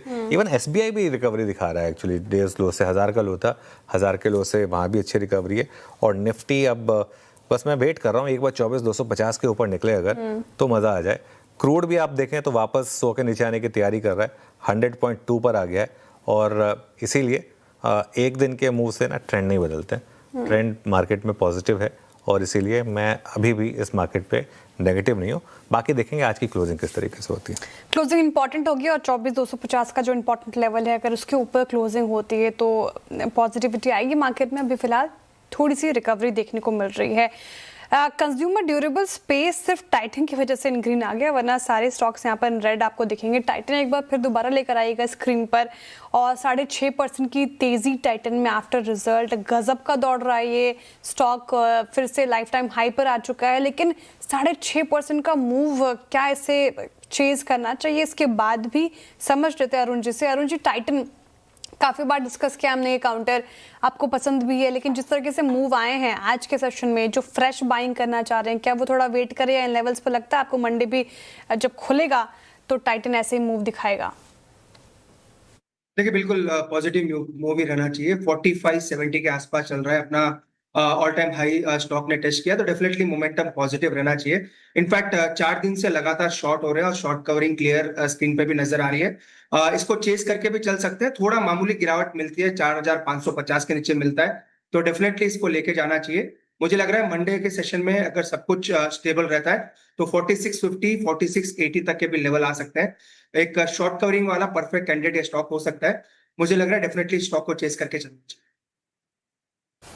Okay, Titan 4574। मीनवाइल निफ्टी में रिकवरी, निफ्टी बैंक में रिकवरी और निफ्टी IT करीब करीब अगर आप समझिए कि इस वक्त डे लो की तरफ डे हाई की तरफ प्रोसीड करता हुआ बहुत सारे स्टॉक्स जो हैं वो निफ्टी IT में अच्छा करते हुए। कोफोर्ज की बात हो गई, पर्सिस्टेंट की बात हो गई। मानस, ये जो निफ्टी IT का रिवर्सल है इसको आप कैसे रीड कर रहे हैं? और पर्सिस्टेंट या फिर LTIM या फिर इस वक्त मेरे स्क्रीन पे HCL टेक्नोलॉजीज में पिछले 20 मिनटों में काफ़ी बाइंग इमर्ज हुई है। आपका झुकाव सिर्फ एक रिवर्सल के लिए? बिल्कुल, देखिए कुछ स्टॉक IT के डेफिनेटली अच्छे लग रहे हैं। अगर एक ही स्टॉक मेरे को पिक करना है तो वो डेफिनेटली कोफोर्ज होगा। कोफोर्ज में हायर टॉप्स हायर बॉटम्स का कंफर्मेशन है। स्टॉक अपनी 50 मूविंग एवरेज के ऊपर निकला है और मेरा समझना है कि स्टॉक 1500 रुपए की तरफ जाने की कोशिश करेगा। तो एक पोजीशन ट्रेड करंट लेवल्स पे भी ले सकते हैं। 1309 के स्टॉप लॉस से पोजीशन ट्रेड लें और 1500 रुपए तक के टारगेट देखने को मिल सकते हैं।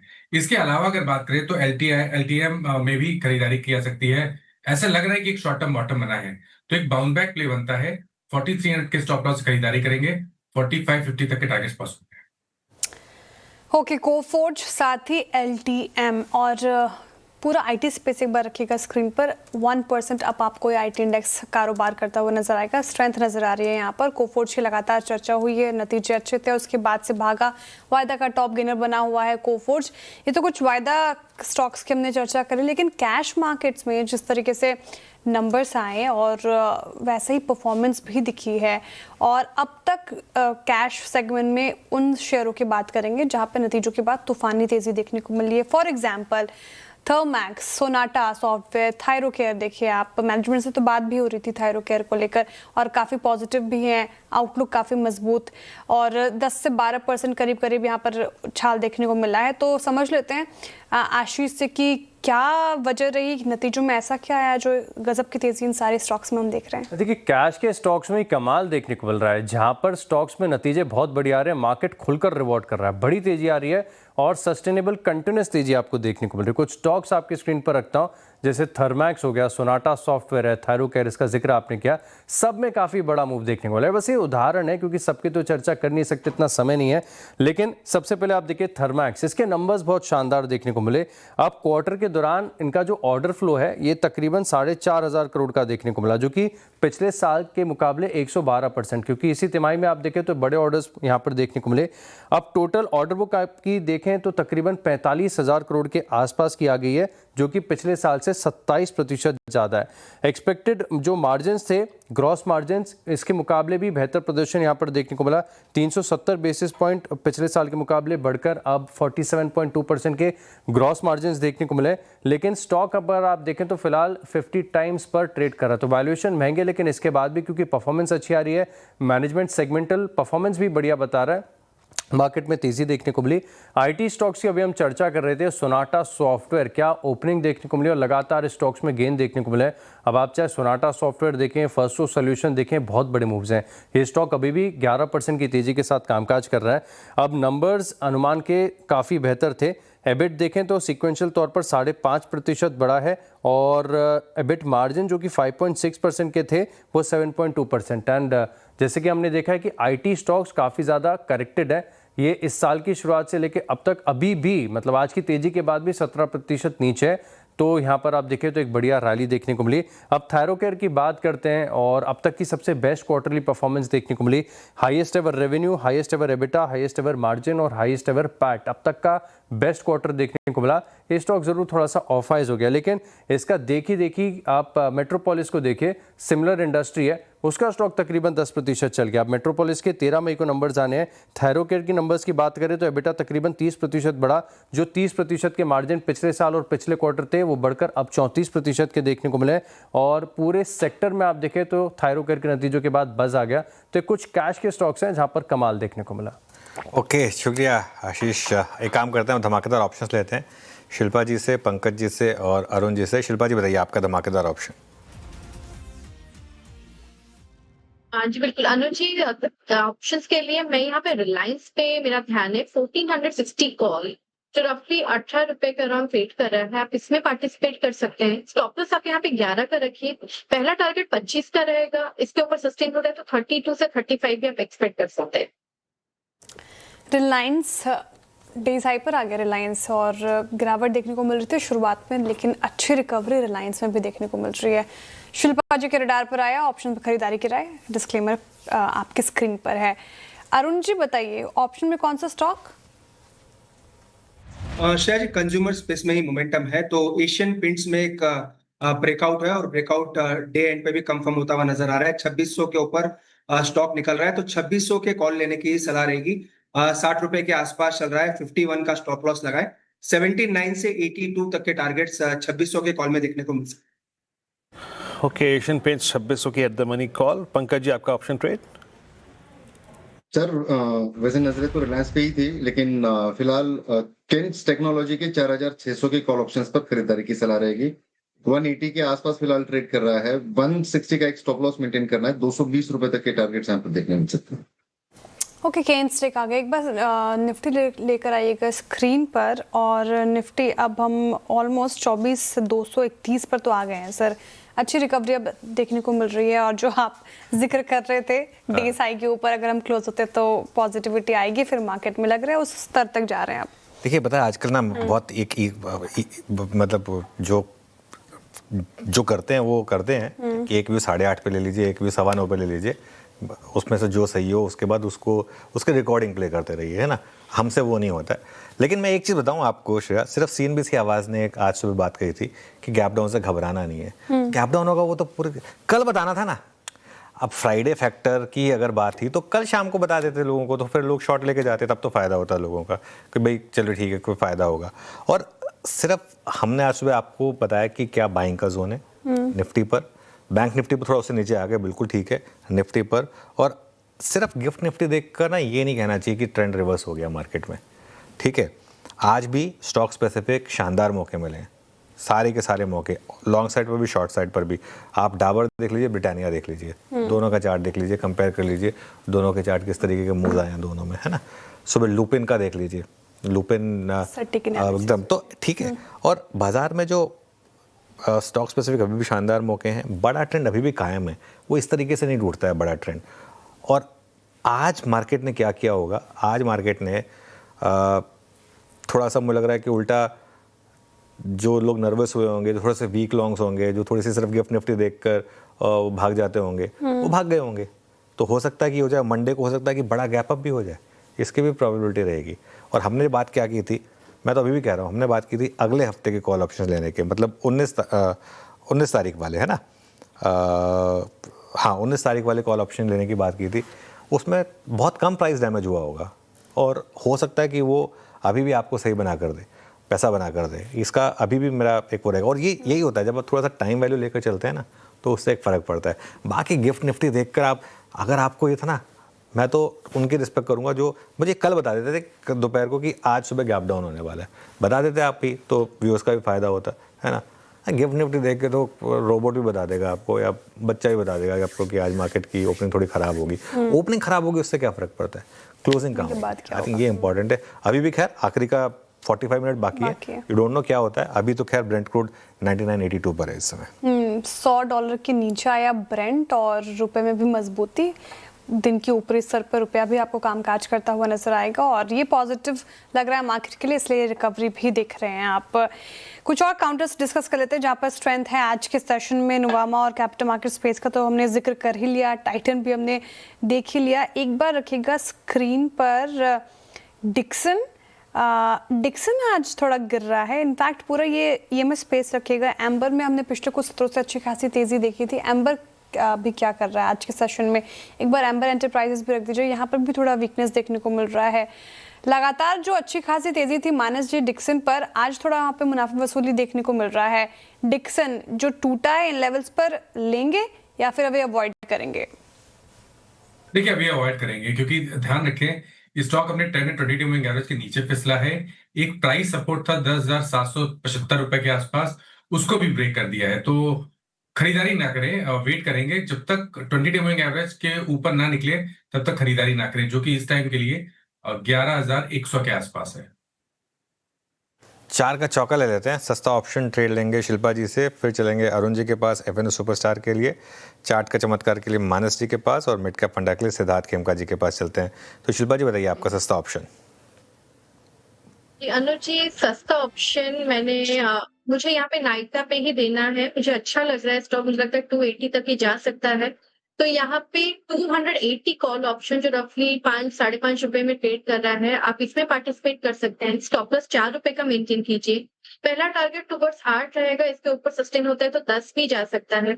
और ये सेम रिकमेंडेशन हमने प्रभुदास लीलाधर में भी BTST इसको रिकमेंड किया। ओके, FSN ई-कॉमर्स की 280 की कॉल 5.55 पे ट्रेड करती है। अरुण जी आपका FNO सुपरस्टार क्या पिक कर रहे हैं?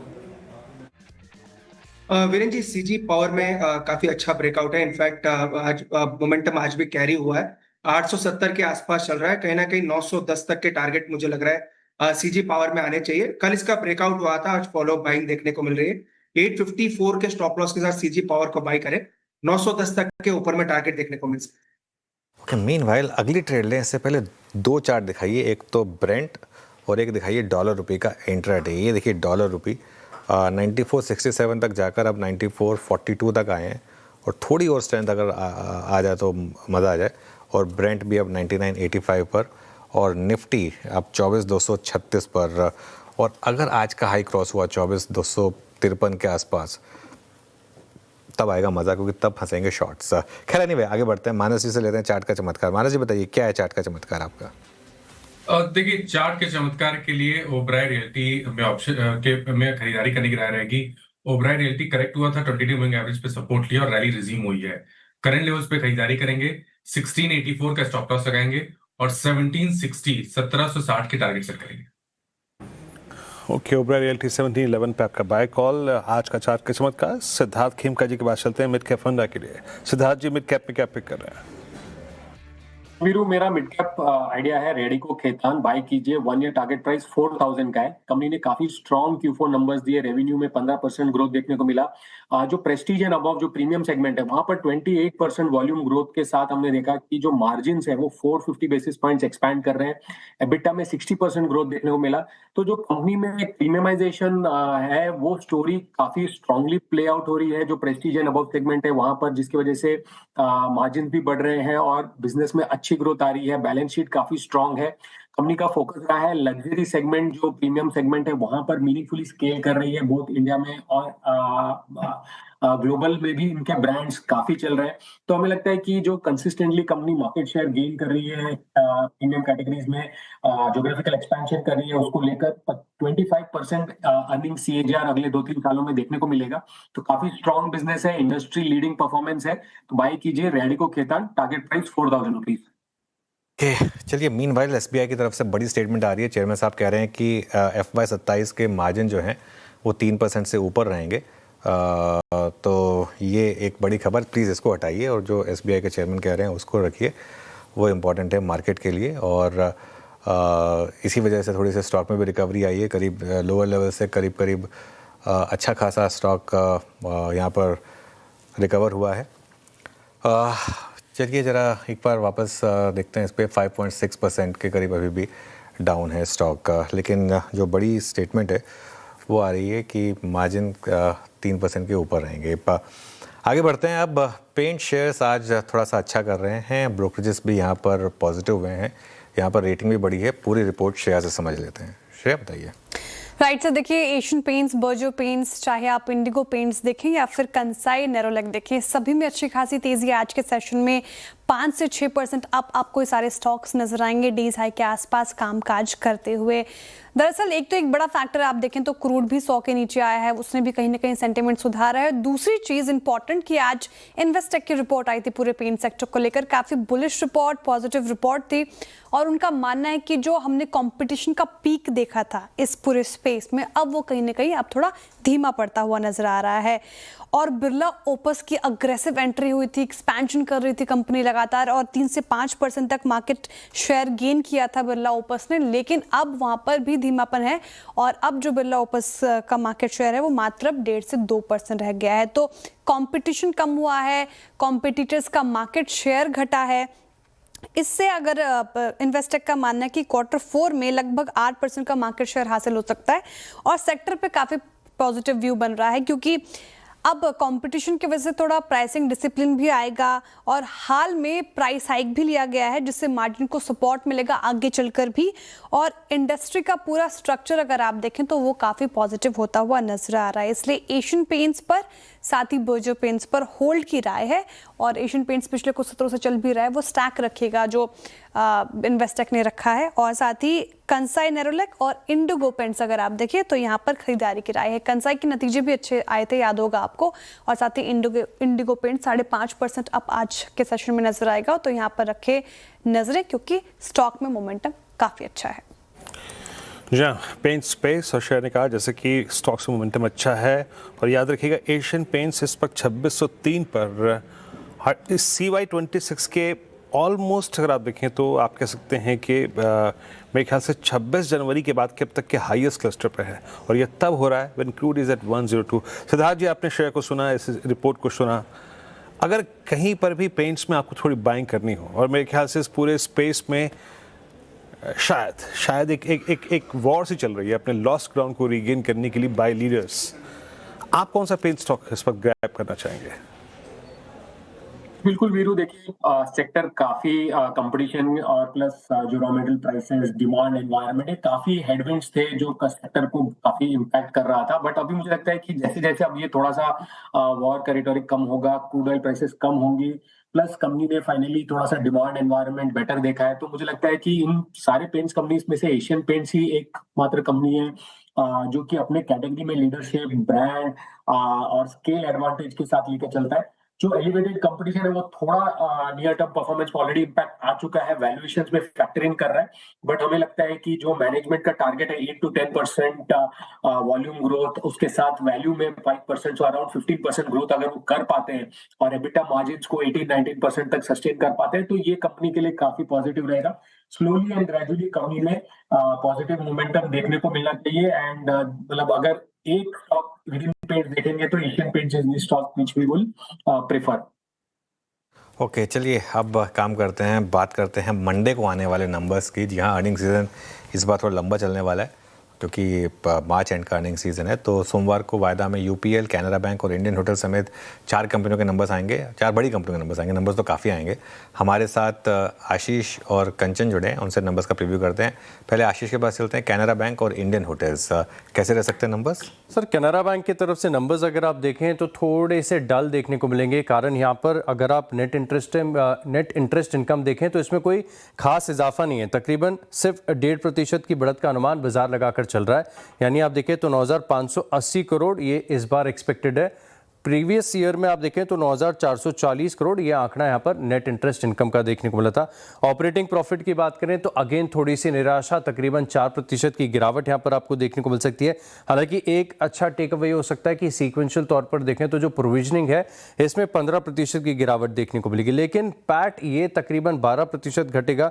अब असेट क्वालिटी के लिहाज से देखें तो चाहे सरकारी बैंक हो या फिर प्राइवेट बैंक हो, सबकी तरफ से असेट क्वालिटी तो बढ़िया देखने को मिल रही है। तो जीएनपीएस और नेट एनपीएस दोनों कंफर्टेबल लेवल पर है और सीक्वेंशियल तौर पर आप देखें तो स्लाइट इंप्रूवमेंट भी यहाँ पर आपको नजर आएगा। लेकिन दिक्कत की बात एक और हो सकती है कि डिपॉजिट ग्रोथ और लोन ग्रोथ ये थोड़ी सी धीमी पड़ी है। सीक्वेंशियल तौर पर देखें तो जो डिपॉजिट ग्रोथ 12.9% की थी अब वो घटकर 9% की देखने को मिलेगी, और साथ में जो लोन ग्रोथ 14.6% की थी इसमें भी हल्का सा मॉडरेशन है।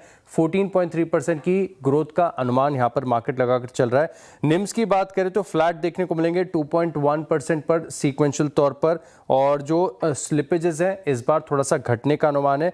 क्रेडिट कॉस्ट भी देखें तो थोड़ा सा घट सकता है, लेकिन अब ये मुनाफे के आंकड़े में जो 12% की गिरावट आपको देखने को मिल रही है, इसके पीछे का कारण ये है कि जो ट्रेजरी इनकम है इस क्वार्टर में ये थोड़ी सी घटी है, तो मुनाफे पर डेंट लगा है। लेकिन नंबर्स अगर आप ओवरऑल देखें तो मजा नहीं है, शायद मोस्टली वीक ही आएंगे। ओके, कैनरा के नंबर्स मोस्टली वीक आएंगे। अच्छा, इंडियन होटल्स, आशीष यहाँ पे क्या एक्सपेक्टेशन है? इंडियन होटल्स की तरफ से देखें तो नंबर्स अच्छे हो सकते हैं। कारण ये कि क्वार्टर के पहले 2 महीने तो बहुत बढ़िया थे और ये तीसरे महीने में देखें तो थोड़ी सी वेस्ट एशिया तनाव का असर आ गया, लेकिन ग्रोथ है। रेवेन्यू में देखें तो तकरीबन 11% की ग्रोथ आपको देखने को मिलेगी। 2,425 करोड़ से अब बढ़कर 2,690 करोड़ ये आंकड़ा मार्केट एक्सपेक्ट कर रहा है। एबिटा 857 करोड़ से बढ़कर 960 करोड़ देखने को मिलेगा, यानी 12% की बढ़त यहाँ पर आपको देखने को मिलेगी। मार्जिन हालांकि यहाँ पर थोड़ा सा इंप्रूवमेंट नहीं है, मतलब 35.3% के एबिटा मार्जिन पिछले साल थे जो कि अब बढ़कर 35.7% देखने को मिलेंगे। मुनाफे की बात करें तो बहुत हल्की सी 5% की बढ़त आपको देखने को मिलेगी, लेकिन इनकी जो की मार्केट्स है, मुंबई है, दिल्ली है, हैदराबाद है, बैंगलोर है, यहाँ पर ऑक्यूपेंसी बड़ी स्ट्रांग देखने को मिल रही है। इनफैक्ट अगर आप कंसोलिडेटेड बेसिस पर देखें तो एवरेज रूम रेट्स यहाँ पर साल दर साल आपको 6% की बढ़त देखने को मिलेगी, लेकिन ऑक्यूपेंसी 76% की ओवरऑल पोर्टफोलियो में, जो कि अगर आप पिछले साल के मुकाबले देखें तो करीब 3-3.5% कमजोरी नजर आ रही है। लेकिन ARR में हल्का सा इंप्रूवमेंट है और पहले 2 महीने अच्छे रहे, इसके हिसाब से आप देखें तो स्टेडी परफॉर्मेंस एक्सपेक्टेड है। स्टेडी परफॉर्मेंस एक्सपेक्टेड है इंडियन होटल से, और ये उम्मीद हो गई इंडियन होटल से। कंचन, आप बताइए यूपीएल के नतीजे कैसे रह सकते हैं?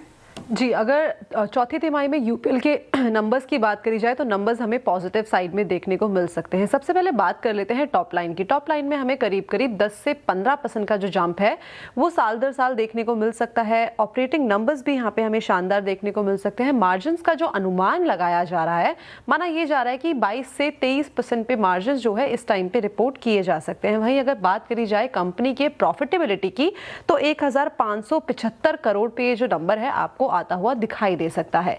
देखिए, अगर हम ओवरऑल नंबर्स की बात करें तो सेट ऑफ नंबर्स हमें हेल्दी साइड में देखने को मिल रहे हैं और एवरेज हमें 10% की जो ग्रोथ है वो एक्सपेक्टेड है Q4 में। क्योंकि इसके पीछे का सबसे बड़ा रीजन ये है कि इस टाइम पे जो इनका नॉर्थ अमेरिका का और जो यूरोप का मार्केट है वहां से जो डबल डिजिट ग्रोथ की संभावनाएं हैं वो जताई जा रही है। इस टाइम पे जो मिडिल ईस्ट में क्राइसिस चल रहे हैं उसका भी यहाँ पे जो इम्पैक्ट है हमें मिनिमल साइड में देखने को मिल सकता है, बिकॉज इनकी जो इन्वेंट्री है वो काफी लो कॉस्ट इन्वेंट्री है। तो जो हमें इम्पैक्ट है वो लोअर साइड में ही देखने को मिलेगा। लेकिन की मॉनिटरेबल्स क्या होंगे उसके ऊपर नजर डाल लेते हैं। इस टाइम पे जो रॉ मटेरियल का प्राइस ट्रेंड है, साथ में डेट लेवल, केपेक्स प्लान किस तरीके का है और साथ ही साथ जो इस टाइम पे पूरी जियोपॉलिटिकल टेंशन है उससे ग्लोबल डिमांड सप्लाई का सिनेरियो किस तरीके का रहता है वो ध्यान में रखना होगा। लेकिन सेट ऑफ नंबर्स पॉजिटिव है। ओके, नंबर्स पॉजिटिव एक्सपेक्टेड हैं। मीनवाइल वो बस क्रॉस नहीं होने दिया इंट्राडे हाई निफ्टी का और वहीं से वापस गिरावट आ गई, सेकेंड राउंड ऑफ गिरावट आ गई श्रेया। तो थोड़ा सा डिसअपॉइंटिंग है। मैं होप कर रहा था कि वो उसको आप निकाल देंगे तो पॉजिटिव हो जाता है। खैर कोई बात नहीं, आगे बढ़ते हैं। अब हमारे साथ बिग मार्केट वॉइसेस में एक्सेस सिक्योरिटीज़ के CIO नवीन कुलकर्णी जुड़े हैं। नवीन जी, गुड आफ्टरनून। नवीन जी, पहला सवाल बैंकों पर और ख़ास तौर से PSU बैंकों पर आज SBI के नंबर्स आए, थोड़े मार्केट को फीके लग रहे हैं। क्या ये मार्केट के लिए थोड़ा नेगेटिव फैक्टर हो सकता है? जहाँ तक ओवरऑल बैंकिंग सेक्टर का सवाल है, यहाँ पे अगर हम देखेंगे तो ओवरऑल जो कोर ऑपरेटिंग मेट्रिक्स हैं वो ठीक रहे हैं। FY27 का आउटलुक भी ठीक है, तो सेक्टर ओवरऑल ठीक है। जहाँ तक कैटेगरीज का सवाल है, अगर हम प्राइवेट बैंक्स देखेंगे तो प्राइवेट बैंक्स हम ज्यादा प्रेफर कर रहे हैं वर्सेस PSU बैंक्स, राइट। तो PSU बैंक्स में ऑब्वियसली निम का प्रेशर ज्यादा रहेगा, ज्यादा दिखाई दिया है SBI में, आगे जाके भी थोड़ा सा ज्यादा बढ़ सकता है। दैट इज एक प्रॉब्लम। दूसरा ऑब्वियसली इंटरेस्ट रेट जो कटने थे वो कट चुके हैं। आई डोंट थिंक सो कि इंटरेस्ट रेट यहाँ से और गिर सकते हैं, आगे जाके बढ़ भी सकते हैं, तो that can impact treasury income. तो ओवरऑल प्रेफरेंस थोड़ा प्राइवेट बैंक्स की तरफ रहेगा compare to PSU banks. Private banks के वैल्यूएशंस भी काफी सस्ते हैं अभी एट करंट लेवल्स, तो प्रेफरेंस वहां पे ज्यादा रहेगा। और SBI देखा जाए तो काफी री-रेट हो चुका था, तो सम बिट ऑफ अभी डी रेटिंग हो रहा है और वो मुझे लग रहा है कि इस छोटा सा मार्केट साइकिल है। ओके, तो नवीन जी का झुकाव जो है वो PSU बैंक्स ये पे नहीं, प्राइवेट बैंक्स पे है, वहाँ पे वैल्यूएशन कंफर्ट भी उनको है अभी। अच्छा नवीन जी, अब आते हैं दूसरे तबके पे, जिसने इस बार अपने नंबर्स के साथ एक अच्छा प्राइस रैच दिया है, दैट्स FMCG। सिर्फ मैं अगर एक नंबर पकड़ के चलूँ, देयर वॉल्यूम ग्रोथ, इस बार आपको उनकी वॉल्यूम और रूरल और अर्बन की जो ग्रोथ रही इस बार की, उसको देखते हुए FMCG पे कोई आप लोगों ने कंस्ट्रक्टिव अप्रोच रखी है या फिर हल्का सा झुकाव उस तरफ? जहाँ तक FMCG सेक्टर का सवाल है, मुझे लग रहा है कि ये पूरा साल FMCG के लिए अच्छा रहेगा। FY27 जो है वो FMCG के लिए अच्छा रहेगा एंड अलोकेशन ज्यादा करके बढ़ेगा ऑफ फंड्स, राइट। इसके दो कारण है। इसका सबसे बड़ा कारण ये है कि जो इन्फ्लेशन होता है, स्पेशली रॉ मटेरियल इन्फ्लेशन जो होता है, वो ब्रांडेड FMCG प्रोडक्ट्स का दोस्त होता है। क्योंकि इन्फ्लेशन आने के कारण जो प्रोडक्ट प्राइस, जो इनपुट कॉस्ट बढ़ते हैं, तो उसके कारण जो ब्रांडेड कंपनीज है, जैसे लीवर हो गया या डाबर हो गया, कोई भी कंपनी हो गई, उन लोग जो इंक्रीज इन जो इनपुट कॉस्ट है पास ऑन कर देते हैं पूरी तरीके से एंड इन परसेंटेज टर्म्स। तो वो थोड़ा लैग से होता है, लेकिन जब लैग से होता है तो ऑब्वियसली उसका ऑपरेटिंग लेवरेज बेनिफिट काफी मिलता है इनको। दूसरा ये है कि जब इनपुट कॉस्ट बढ़ जाते हैं तो जो छोटे प्लेयर है, अनऑर्गेनाइज मार्केट है, specially categories like detergents and all, वहां पे अनऑर्गेनाइज मार्केट जो है वो बहुत ही धीमा हो जाता है, क्योंकि उनको रॉ मटेरियल नहीं मिल पाता। सेकंड, वो जो इनपुट कॉस्ट है वो पास ऑन नहीं कर पाते। तो FMCG कंपनीज के साथ मुझे लग रहा है कि ये होगा कि इस साल कॉम्पिटिटिव एक्टिविटी कम रहेगा, नॉमिनल ग्रोथ रेट बेहतर रहेगा, और इसके अलावा कॉम्पिटिटिव एक्टिविटी कम रहने के कारण इन लोग वॉल्यूम ग्रोथ सस्टेन कर पाएंगे और आगे जाके पॉसिबिलिटी ये भी है कि इनका advertising expense and marketing expense थोड़ा सा कम रहे, तो margin over medium term improve हो जाएगा। तो एफएमसीजी के लिए बहुत ही अच्छा टाइम मुझे लग रहा है आता हुआ, तो एफएमसीजी स्टॉक्स पे पॉजिटिव रहना चाहिए। ओके, एफएमसीजी स्टॉक्स पर पॉजिटिव होना चाहिए, दिन सुधरेंगे यहाँ पर। नवीन जी, गुड आफ्टरनून। और आईटी एज अ स्पेस पर क्या व्यू बन रहा है? आज यहाँ पे बढ़त देखने को मिल रही है, और अगर आप स्टॉक स्पेसिफिक भी चर्चा करें सर, तो कोफोर्ज के नतीजे अच्छे थे, ओएफएस के नतीजे अच्छे थे, तो मार्केट ने वैसे ही रिवॉर्ड भी किया। क्या वक्त है आईटी स्पेस में सिलेक्टिव बाइंग कर सकते हैं जिसका दर ये टूटा है? क्या वैल्यूएशन अभी कंफर्टेबल नजर आ रहा है आपको? साथ ही आपका हाउस व्यू क्या बन रहा है? क्या आप लोगों ने इस पर वेटेज इंक्रीज किया या फिर अब भी अंडरवेट है?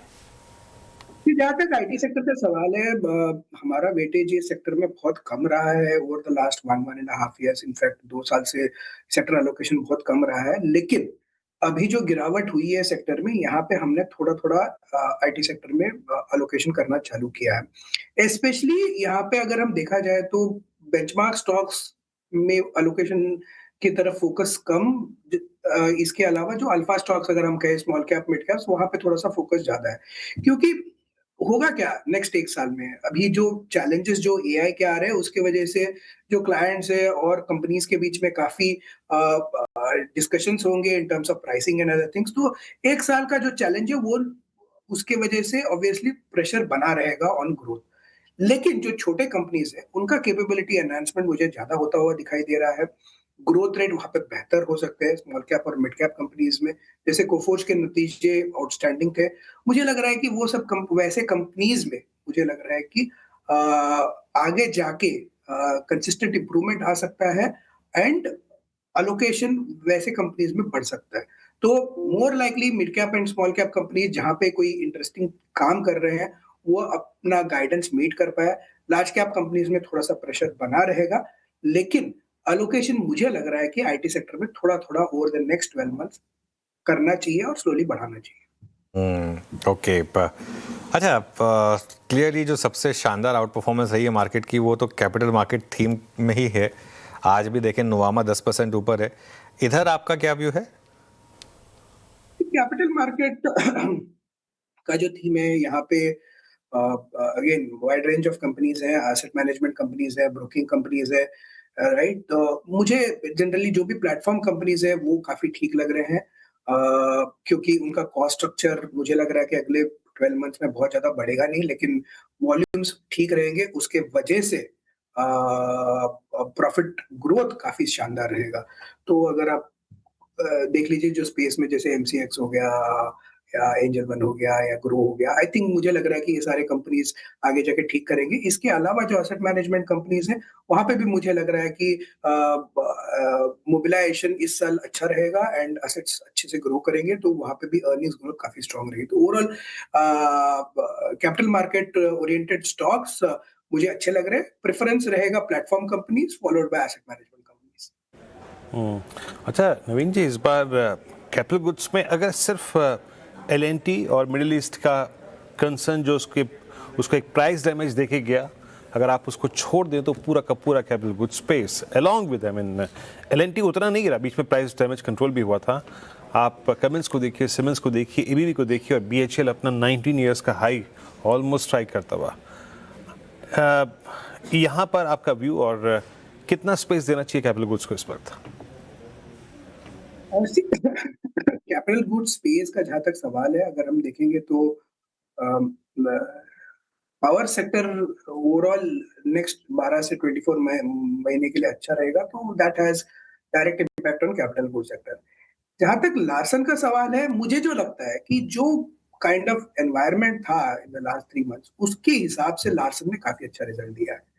तो मुझे बहुत चैलेंजिंग नहीं लग रहा है लार्सन मुझे लग रहा है कि in the large cap space again next 12 महीने में आउट परफॉर्म करेगा, क्योंकि कैपिटल गुड स्पेस में हम 2 चीजों के ऊपर बहुत ज्यादा फोकस करते हैं। स्पेशली जो कंपनीज लाइक लार्सन है उसमें 2 एरियाज पे सबसे ज्यादा फोकस करते हैं। एक तो जो ऑर्डर बुक ग्रोथ, एंड दूसरा जो क्रिटिकल फैक्टर है वो वर्किंग कैपिटल है। कैपिटल गुड्स कंपनीज में अगर वर्किंग कैपिटल मैनेज हो रहा है एंड वर्किंग कैपिटल बहुत नहीं बढ़ रहा है, so they are not under stress, they are doing very well. तो उस हिसाब से मुझे लग रहा है कि कैपिटल गुड्स कंपनीज में अगर हम ट्रांसफार्मर कंपनीज ले या ईपीसी कंपनीज ले या मतलब लार्सन जैसे कंपनीज ले, मुझे लग रहा है कि नेक्स्ट 12 मंथ्स में अच्छा करेंगे। ठीक है, 12 महीने के लिहाज से नजरिया पॉजिटिव है। अच्छा, टाइटन के भी नतीजे आए नवीन जी और एकदम से स्टॉक में पंख लग गए, भाग गया, 4.5-5% अप है लाइफ टाइम हाई पर। टाइटन, कल्याण ज्वेलर्स, ये ज्वेलरी एज अ स्पेस कैसा लग रहा है आपको, कंसिडरिंग जिस तरीके से हमने वॉलेटिलिटी देखी, गोल्ड एंड सिल्वर में उतार चढ़ाव देखा है, क्या व्यू बन रहा है? जहाँ तक मुझे लग रहा है कि अभी ऑब्वियसली ये टाइटन के जो नंबर्स थे, नतीजे थे, थोड़े एक्सपेक्टेशन से कम आए, लेकिन मेन एडवांटेज क्या है कि जो टाइटन जो ओवरऑल ग्रोथ दे रहा है, जैसे ज्वेलरी सेगमेंट में 50% का ग्रोथ था, राइट, प्रॉफिट ग्रोथ 35%, तो ब्रॉडली स्पीकिंग जो ग्रोथ जो ये कंपनीज डिलीवर कर रही है, companies like Titan, that is outstanding. Challenge ये रहेगा क्योंकि ऑब्वियसली वहाँ पे गोल्ड प्राइस है, गोल्ड प्राइस की वजह से भी इंप्रूव होता है, and then obviously percentage of margin होता है, तो वो भी एब्सोल्यूट एबिटा भी उसी तरीके से बढ़ जाता है। लेकिन मुझे लग रहा है कि FY27 will be a little tougher year in terms of growth, right. Volume growth led ज्यादा होगा, प्राइस ग्रोथ लेड कम होगा, तो उस हिसाब से मुझे लग रहा है कि ओवरऑल मार्जिन शायद मैनेज हो जाए, लेकिन मे बी ग्रोथ जो फैक्टर है वो उतना तेज ना रहे जितना FY26 में रहा है। FY26 मुझे लग रहा है कि काफी आउटस्टैंडिंग ईयर रहा है।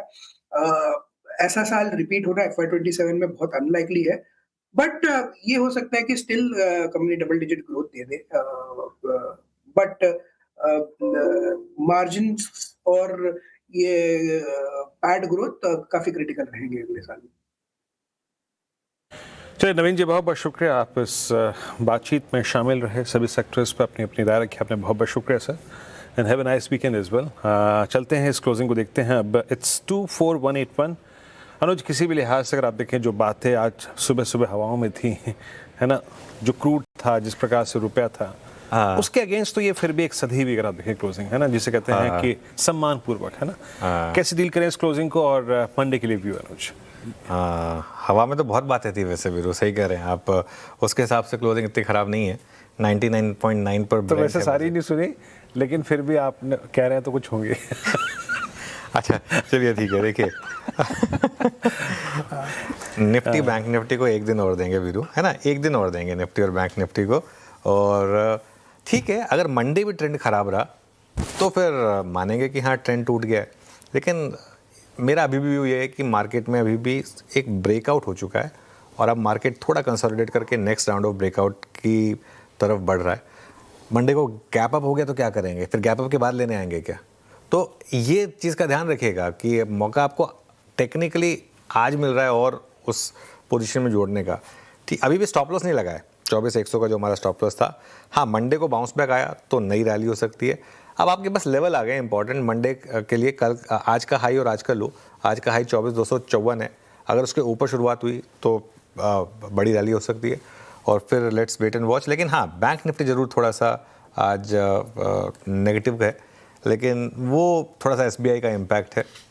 एक दिन और देंगे मार्केट को और उसके बाद फिर एक फ्रेश व्यू बनाएंगे। चलिए एक दिन, यस सर, एक दिन और देंगे मार्केट को और फिर फ्रेश व्यू बनेगा मार्केट पर, और ये ऐसे ही अप्रोच रखनी है आपको मार्केट में। चलिए अब हमारे पैनल कौन से स्टॉक्स चुन रहे हैं वो समझ लेते हैं। STBT या BTST की शुरुआत करते हैं। मानस जी बताइए, सोमवार के लिए कौन सा स्टॉक? देखिए सोमवार के लिए फेडरल बैंक पे मेरा ध्यान है। फेडरल बैंक लोअर लेवल से लगातार बाइंग इंटरेस्ट दिखा रहा है, तो इसके फ्यूचर में खरीदारी करने की राय रहेगी। ओके, प्राइस चल रहे हैं 297 के आसपास, यहाँ पर खरीदारी करेंगे। 294.90 के स्टॉप लॉस से खरीदारी करने की राय रहेगी और 306 रुपए के टारगेट सेट करने हैं फेडरल बैंक के फ्यूचर में। फेडरल बैंक फ्यूचर्स आपको यहाँ पे बाय करने हैं इसमें, और एक AU स्मॉल फाइनेंस बैंक में बहुत अच्छी स्ट्रेंथ थी। पंकज, आप क्या कैरी करेंगे? वीरेंद्र जी, रिलायंस के ऊपर नजरें हैं। मुझे लगता है कि रिलायंस के फ्यूचर्स में खरीदारी की सेटअप बन रहा है और खरीदारी की सलाह रहेगी। 1440 के आसपास फिलहाल अभी ट्रेड कर रहा है। 1425 रुपए का एक स्टॉप लॉस यहाँ पर मेंटेन करना है। ऊपरी लेवल पर मुझे लगता है कि 1460 1475 रुपए तक के टारगेट्स यहाँ पर देखने मिल सकता है। ओके, सोमिल आप क्या कैरी कर रहे हैं मंडे के लिए? मैं कैरी कर रहा हूँ AU bank. Actually federal bank पे भी मेरी नजर थी, लेकिन AU बैंक अब चूज कर रहा हूँ। AU बैंक में भी ऑलमोस्ट सिमिलर है, ऑलरेडी एक अप ट्रेंड में है, कंसोलिडेशन ब्रेक हुआ है लास्ट 2 दिन में, 20 डेली मूविंग एवरेज पर सपोर्ट लिया है। All the setup is great. Target रहेगा 1100 का और स्टॉप लॉस रहेगा 1025। एयू स्मॉल फाइनेंस बैंक शुरुआत में जिक्र किया था वीरेंद्र जी ने, और यहाँ पर सोमिल जी के भी रडार पर आता हुआ कैरी कर सकते हैं एज BTST। पंकज जी आप भी BTST या STBT? अच्छा पंकज जी का हो गया था जी। अरुण जी आप बताइए, अरुण जी BTST या STBT? शेयर जी डेफिनेटली BTST के साथ ही रहना है। अंडरटोन अभी भी पॉजिटिव ही नजर आ रही है, तो एशियन पेंट्स के साथ ही रहना चाहूंगा, जिसका ऑप्शन थोड़ी देर पहले दिया था। 2600 के आसपास चल रहा है, इसको एज ए BTST लेके चल सकते हैं। 2575 का स्टॉप लॉस रहेगा और 2648 तक के ऊपर में टारगेट। ओके, एशियन पेंट्स 2599 पे आपकी बाय कॉल। कविता जी आपका ट्रेड क्या रहेगा? क्या Virendra ji, so real estate से होगा। प्रेस्टीज एस्टेट एक बहुत अच्छी क्लोजिंग देते हुए दिख रहा है अपने 200 डेज एक्सपोनेंशियल मूविंग एवरेज के ऊपर। 1510 के लेवल पर अभी ट्रेड करते हुए दिख रहा है। For the price move of 1540 1560 तक का प्राइस मूव अप्रोच होना चाहिए। 1480 के स्टॉप लॉस के साथ इसे अप्रोच करें। ओ चलिए ठीक है, अब एक काम करते हैं, बीरू के पास चलते हैं आज की मार्केट बेट के लिए। आज तो मार्केट बेट थोड़ी वीक रही होगी बीरू। बिल्कुल अनुज, थोड़ी सी वीक रही है, एंड स्पेशली अगर आप देखें करीब करीब 24-200 को मेंटेन कर रहे थे मिड सेशन तक, लेकिन टुवर्ड्स क्लोज अगर आप देखें ये तो फासला थोड़ा बढ़ा, स्पेशली आफ्टर SBI, क्योंकि उसके बाद PSU बैंक्स में एक डैमेज था। 80 शॉर्ट्स और 48 में अगर आप देखें तो लॉन्ग अनवाइंडिंग, यानी अगर आप इस पूरी फिगर को देखें तो 138 डिक्लाइंस, लॉन्ग्स 52, शॉर्ट कवरिंग करीब 34 में। एक करके स्लाइड्स लाइए। पहले दस्तूर है कि हम लॉन्ग्स की स्लाइड को देखते हैं। इस क्रम में सबसे ऊपर ये आपको देख के अच्छा लगेगा कि टाइटन ने पोस्ट नंबर्स एक बहुत अच्छा लॉन्ग कैरी करा। याद रखिएगा Titan at I think 4.76% up, not exactly at all time high, क्योंकि थोड़ी बहुत अगर आप देखिए प्रॉफिट टेकिंग होती है, but carrying substantial longs. Nuvama, Dabur, Kalyan, NBCC, इन सभी काउंटर्स में लॉन्ग क्रिएट हुए। सेकेंड स्लाइड आएगी शॉर्ट कवरिंग वाली, जहां पे शॉर्ट कवरिंग थी, मंदड़ी बैकफुट पे थे, उसमें कोफोज क्या खूबसूरत पोस्ट अर्निंग्स जो इसका मोमेंटम है उसने कंटिन्यू किया। और याद रखिएगा ये क्लोज एट 100 DMA पोस्ट 4 फरवरी 2026। देन अपोलो हॉस्पिटल्स, अद्भुत मूव था इसका। PNB हाउसिंग, अपोलो आज अपने करियर हाइज पे क्लोज हो रहा है। पर्सिस्टेंट मिड कैप IT में गॉडफ्रे फिलिप्स यहाँ पे आज शॉर्ट कवर था। नेक्स्ट स्लाइड आएगी यहाँ पर शॉर्टिंग की। इसमें Dalmia Bharat, State Bank of India post numbers collapse हुआ, ब्रिटानिया, ब्लू स्टार, लेकिन SBI ने याद रखिएगा 200 DMA, और SBI ने अपना most active put writers and most जहाँ पे पुट्स खड़ी होती है मंथली कॉन्ट्रैक्ट में 1000 का, उसको अभी तक सिक्योर किया, और ल्यूपिन यहाँ पर शॉर्ट बिल्डअप था। नेक्स्ट स्लाइड लॉन्ग अनवाइंडिंग, जहाँ प्रॉफिट्स कैश में कन्वर्ट हुए। इस क्रम में सबसे ऊपर था INOX wind, PB fintech, UltraTech cements, Cipla और DLF। एक बार एक व्यू लेते हैं DLF पे, जहाँ पे मोमेंटम चलते चलते जो था ना वो लॉस्ट हुआ आज थोड़ा सा 608। ये रिजेक्शन कहाँ से आया है? ये रिजेक्शन आया है एक बड़े एवरेज से। एग्जैक्टली आज का हाई कल का हाई सिमिलर है, एग्जैक्टली कार्बन कॉपी है, and exactly that is 100 DMA। Pankaj आपकी राय क्या होगी? DLF एक एफर्ट किया था इसने इस बड़े एवरेज को क्रॉस करने का, लेकिन सक्सीड नहीं हो पाया। आपका टेक इस पे? जी वीरेंद्र जी, देखिए ये इनसाइड बार का एक ब्रेकडाउन दिया हुआ है और दिन के लो के ऊपर आकर ये क्लोज होने की तैयारी कर रहा है। 20 DMA के नीचे काउंटर फिसल चुका है। मुझे लगता है कि वीकनेस और ज्यादा परसिस्ट हो सकती है। 595 रुपीज तक के टारगेट्स देखने मिल सकते हैं इसमें। ओके, DLF इस पर ये व्यू हो गया। 608 पर कर रहे कारोबार, लगभग 0.2% नीचे है। हमने F&O ब्रेथ समझ लिया, आज की DLF पे व्यू भी ले लिया। आप अगले हफ्ते के अहम ट्रिगर्स पर चर्चा कर लेते हैं। कंचन बताइए अगले हफ्ते कौन कौन से इंपॉर्टेंट ट्रिगर्स होंगे? मंडे के साथ शुरुआत करते हैं। चाइना में यहाँ पे CPI PPI का डेटा आएगा, US में एग्जिस्टिंग हाउस सेल्स का डेटा आएगा, और रिजल्ट में अगर बात करें तो Canara bank, JSW energy, Indian hotels और UPL अपने चौथी तिमाही के जो नंबर्स हैं उनको पेश करेंगे। अगर बात करें मंगलवार की तो यहाँ पे जापान में हाउस होल्ड स्पेंडिंग का डेटा आएगा, इंडिया में CPI का डेटा आएगा, और रिजल्ट्स आएंगे टाटा पावर, BPCL, डॉक्टर एडी टॉरेंट पावर और डिक्सन टेक्नोलॉजीज के। साथ ही साथ अगर बात करी जाए बुधवार की तो यहाँ पे US में PPI और क्रूड ऑयल की जो इन्वेंट्री है उसका डेटा आएगा। रिजल्ट में एयरटेल का नंबर्स आएंगे, टीवीएस मोटर्स, पीएफसी, सिप्ला, भारतीय हेक्साकॉम, ऑयल इंडिया जैसे कंपनीज अपने नंबर्स को पेश करेंगी। अगर बात करें 14 में यानी कि थर्सडे की, तो यूएस में रिटेल सेल्स का डेटा आएगा, इनिशियल जॉबलेस क्लेम का डेटा आएगा और रिजल्ट के लिहाज से Hindustan aeronautics, JSW steel, Tata motor PV और यूनाइटेड स्पिरिट्स भी अपने चौथी तिमाही के नंबर्स को प्रेजेंट करेगी। फ्राइडे की तरफ बढ़ा जाए तो यहाँ पे यूएस में इंडस्ट्रियल प्रोडक्शन का डेटा आपको आता हुआ दिखाई देगा, जापान में पीपीआई का डेटा आएगा, इंडिया में ट्रेड बैलेंस, फॉरेक्स रिजर्व का डेटा भी इसी दिन आएगा और रिजल्ट्स के लिहाज से थोड़ा सा ठंडा है, ग्लैंड फार्मा और दीपक नाइट्राइट ही अपनी जो नंबर्स है पेश करेगी। और अगर सैटरडे की बात करें तो यहाँ पे केवल पावर ग्रिड जो है अपने चौथी तिमाही के नंबर्स को प्रेजेंट करेंगी। चलिए कंचन, शुक्रिया आपका। अगले हफ्ते के ट्रिगर्स, नंबर्स जो महत्वपूर्ण है वो बताने के लिए। मीनवाइल अब हम क्लोजिंग की तरफ बढ़ रहे हैं, मात्र 9 मिनट का अंतराल बाकी है। हम जिन स्टॉक्स पे एक अच्छा मूव लेके जा रहे हैं। अच्छा, एक बार एसबीआई लेके आइए। नो एसबीआई में मोस्ट एक्टिव पुट राइटर्स का जो जोन था ना, वो भी शायद फ्यूचर्स में तो अभी तक नहीं, सिंस वो उसको हम कैलकुलेट करते हैं स्पॉट के मुताबिक, याद रखिएगा। बट इन फ्यूचर्स ये 1000 के मतलब रोलिंग में 1000 के लेवल को तोड़ता हुआ, यानी फ्यूचर्स, जरा एक बार प्लीज़ मई फ्यूचर्स रखिएगा बगल में, तब आपको एक सेंस मिल पाएगा। ये देखिए फ्यूचर्स तोड़ते हुए, और फ्यूचर्स टेक्निकली याद रखिएगा, टेक्निकली जो 25 मार्च का 30 मार्च का लो था, जहाँ पे ये 200 डेमा पे गया था, आपने अपने आप को पैरेलली अलाइन कर लिया। अनुज, बड़ी शॉर्ट लोडिंग जा रही है ना एसबीआई में, करीब 1.5 करोड़, 19%। बिल्कुल, और ये जो मार्केट की रिकवरी फेल हुई ना, वो एसबीआई की वजह से ही हुई। और जिस तरीके से मूव आए, और रिस्क रहेगा मंडे मॉर्निंग को 980 ब्रेक होने का, क्योंकि ये इसका रीसेंट लो था जो वो ब्रेक होने का रिस्क रहेगा बिल्कुल। और अगर ऐसा हुआ तो ये मार्केट के लिए बड़ा नेगेटिव होगा, क्योंकि नहीं 52 वीक लो नहीं, रीसेंट लो, 3 महीने का चार्ट रख दीजिए। जो मार्च के लो थे वो एसबीआई के आई थिंक करीब 980 पर थे मार्च का लो, तो 3 महीने के चार्ट में आपको दिखाई देगा 975 का था वो लो। ऑलमोस्ट वहाँ पर पहुँच गए हैं हम, तो थोड़ा सा डिसअपॉइंटिंग है क्लियरली।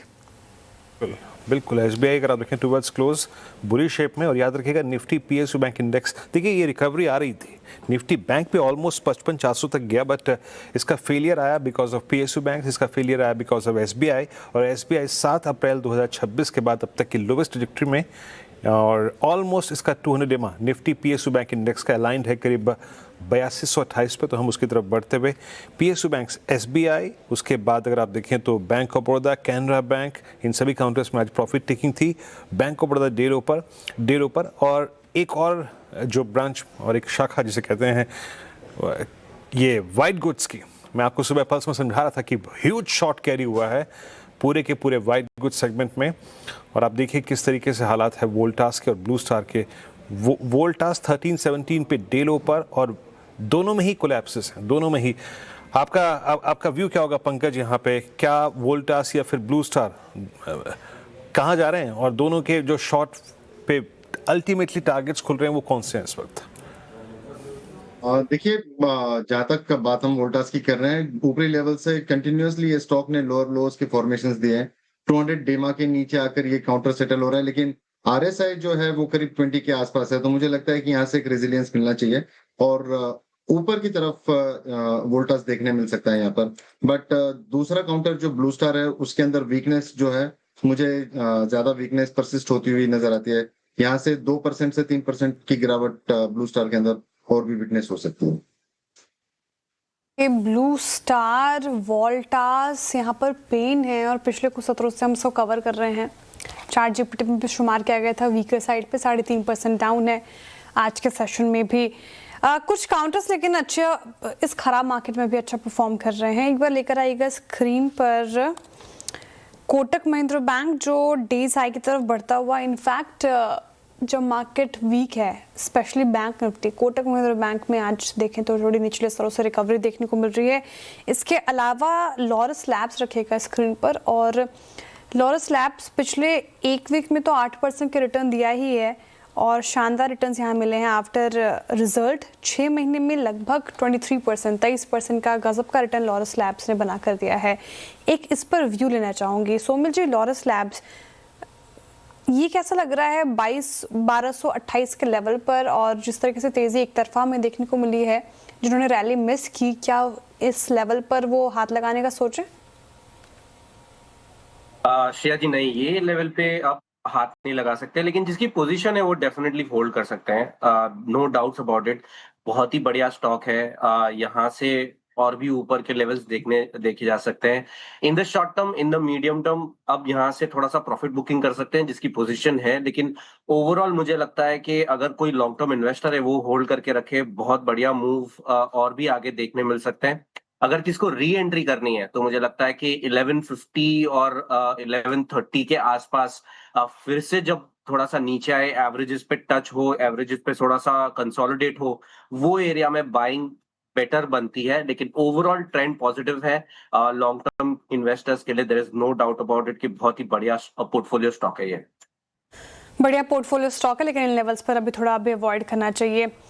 चलिए आपको बताते हैं कि आपका इंतज़ार ख़त्म हो गया। इनफैक्ट बस आधा दिन ही है, यस आधा दिन ही है। 9 मई को आपसे मुलाकात करेंगे हैदराबाद में, और भोपाल वडोदरा में सफल कैंप के बाद अब हमारी पूरी टीम निवेश निर्णय की वो 9 मई को पहुंच रही है हैदराबाद, जहां फोकस होगा निवेशकों और ट्रेडर्स से खास मुलाकात और चर्चा का। और अगर आप मार्केट को लेकर काफ़ी एक्साइटेड हैं और ट्रेडिंग और इन्वेस्टिंग को गहराई से समझना चाहते हैं तो निवेश निर्णय सेशन बिल्कुल भी मिस ना करें, खासकर इस मार्केट में जब मार्केट इतना वॉलेटाइल हो और कुछ खास रिटर्न्स ना मिले हो पिछले 2 साल से, तो ये सेशन आपके लिए इंपॉर्टेंट हो जाता है। और इंटरेस्टिंगली CNBC आवाज़ के मैनेजिंग एडिटर तो रहेंगे ही अनु सिंघल सर, जो खुद इस लर्निंग सेशन में शामिल होकर आपके सवालों के जवाब देंगे। सर, एक्साइटेड है हैदराबाद के लिए? बहुत एक्साइटेड हूँ हैदराबाद के लिए मैं शायद कि अब तक जितने भी हमने इवेंट्स किए ना वो सॉर्ट ऑफ नॉर्थ में किए हैं ना, नॉर्थ या फिर मतलब वेस्ट सेंट्रल इस जोन में, लार्जली हिंदी स्पीकिंग जोन में किए हैं ना। तो थोड़ा सा हैदराबाद में मज़ा आएगा क्योंकि टुवर्ड्स साउथ ही हमारा पहला कैंप होगा। मैं एक्सपेक्ट कर रहा हूँ कि बहुत लोग आएंगे क्योंकि साउथ में भी हमारी काफ़ी रीच है और हैदराबाद में तो खास तौर से, और हैदराबाद में तो काफ़ी हिंदी भाषी लोग भी हैं और हैदराबाद में काफ़ी रीच है हमारी। और मैं एक्सपेक्ट कर रहा हूँ कि एक बार फिर से हाउसफुल होगा और कमल जी होंगे, मनीष जी होंगे, साथ में गुरमीत जी होंगे और एक डिस्कशन होगी, आपके सवालों के जवाब देने की भी कोशिश होगी। तो अगर आप चाहते हैं हमसे मिलना तो बिल्कुल आइए, ये स्कैन कीजिए QR कोड और रजिस्टर करिए। चॉइस हमारे पार्टनर हैं, चॉइस के साथ ही हमारा तीसरा इवेंट है। अब तक के दोनों इवेंट्स शानदार रहे हैं और चॉइस भी हमारा काफ़ी बढ़िया पार्टनर है, तो होपफुली ये भी एक शानदार सेशन होने वाला है। राइट सर, शानदार सेशन ही होगा, finger crossed. Even I am excited for this event. फटाफट से QR कोड स्कैन कर लीजिए और रजिस्ट्रेशन फ्री है। चलिए अब क्लोजिंग की तरफ बढ़ते हैं और फ्राइडे का सेशन, हफ्ते का आखिरी कारोबारी सेशन, और सर क्लोजिंग बिग वॉल पर कैसी रही? हाँ, क्लोजिंग थोड़ी सी ख़राब रही। मतलब देखिए, अगर वो 3 बजे वाली जो अपटिक आ रही थी ना, वहाँ पर अगर क्लोजिंग हो जाती तो फिर भी ठीक रहता, लेकिन जिस तरीके से क्लोजिंग हुई है, हम थोड़ा सा डे हाई और डे लो के बीच में बंद हो रहे हैं। बैंक निफ्टी ने आज बहुत परेशान किया, 750 पॉइंट नीचे था बैंक निफ्टी, लेकिन उसको कुछ हद तक निफ्टी IT ने संभाला। 350 पॉइंट ये इस समय ऊपर रहा। मिड कैप और स्मॉल कैप ने आज फिर आउट परफॉर्म किया। हालांकि मिड कैप नीचे था लेकिन उतना नहीं जितना मार्केट नीचे था। स्मॉल कैप 1/4% ऊपर था और एडवांस क्लाइंट देखा तो बहुत ज़्यादा ख़राब नहीं था। 1350 बढ़ने वाले शेयर, 1750 के करीब गिरने वाले शेयर्स। अब आते हैं आज के सेक्टोरल लूजर्स पर। इसमें सबसे ऊपर आपको दिखाई देंगे बैंकिंग स्टॉक्स और पूरा का पूरा बैंकिंग और फाइनेंशियल्स वाला पैक। PSU बैंक्स, SBI के नंबर्स के बाद फाइनेंशियल्स और निफ्टी बैंक, इसके अलावा मेटल्स, ऑयल एंड गैस और निफ्टी एनर्जी। गेनर्स में IT सबसे ऊपर आपको दिखाई देगा। IT के अलावा कैपिटल मार्केट और FMCG में हल्की सी बढ़त थी। निफ्टी लूजर्स में सबसे ऊपर SBI, और क्लियरली एक नंबर के बाद ऑलमोस्ट 8% की गिरावट, 7% की बड़ी गिरावट coal India, Bajaj finance, HDFC bank, Axis और ONGC में भी थोड़ी सी गिरावट दिखी, लेकिन मेकअप किया टाइटन ने उसका, और टाइटन आज का टॉप गेनर था। निफ्टी का टाइटन था आज वर्चुअली 5% ऊपर। Apollo hospitals, Asian paints, Tata consumer, Adani ports और इन्फोसिस यहाँ पर आज थोड़ी सी बढ़त रही। लेकिन एक और हफ्ता समाप्त हुआ और अब हम अगले हफ्ते के लिए तैयारी करेंगे और बहुत कुछ है अगले हफ्ते। और वीकेंड में वीरू क्या प्लान है? मैं तो खैर हैदराबाद जा रहा हूँ, आपका क्या प्लान है? यहीं पर ही रहेंगे, यहीं पर ही रहेंगे, कुछ हालात ऐसे हैं यहीं पर रहेंगे। बाकी दो लाइन अर्ज़ की है कि यार मेरा खुशबू की तरह, कि यार मेरा खुशबू की तरह, वो जिसकी ज़ुबान उर्दू की तरह। हैदराबाद यानी कुतुब शाह के शहर में होगी मुलाकात, निवेश निर्णय की, और अब 2 दिन ज़रूरत नहीं है डरने की, सोमवार को होगी मुलाकात। नमस्कार। 2 दिन का सपोर्ट है मार्केट में, बिल्कुल। चलिए मंडे मॉर्निंग मिलेंगे, और जो लोग हैदराबाद हैं आइए कैंप में हमारे साथ और जुड़िए हमारे साथ, और अभी के लिए जुड़े रहिए CNBC आवाज़ के साथ।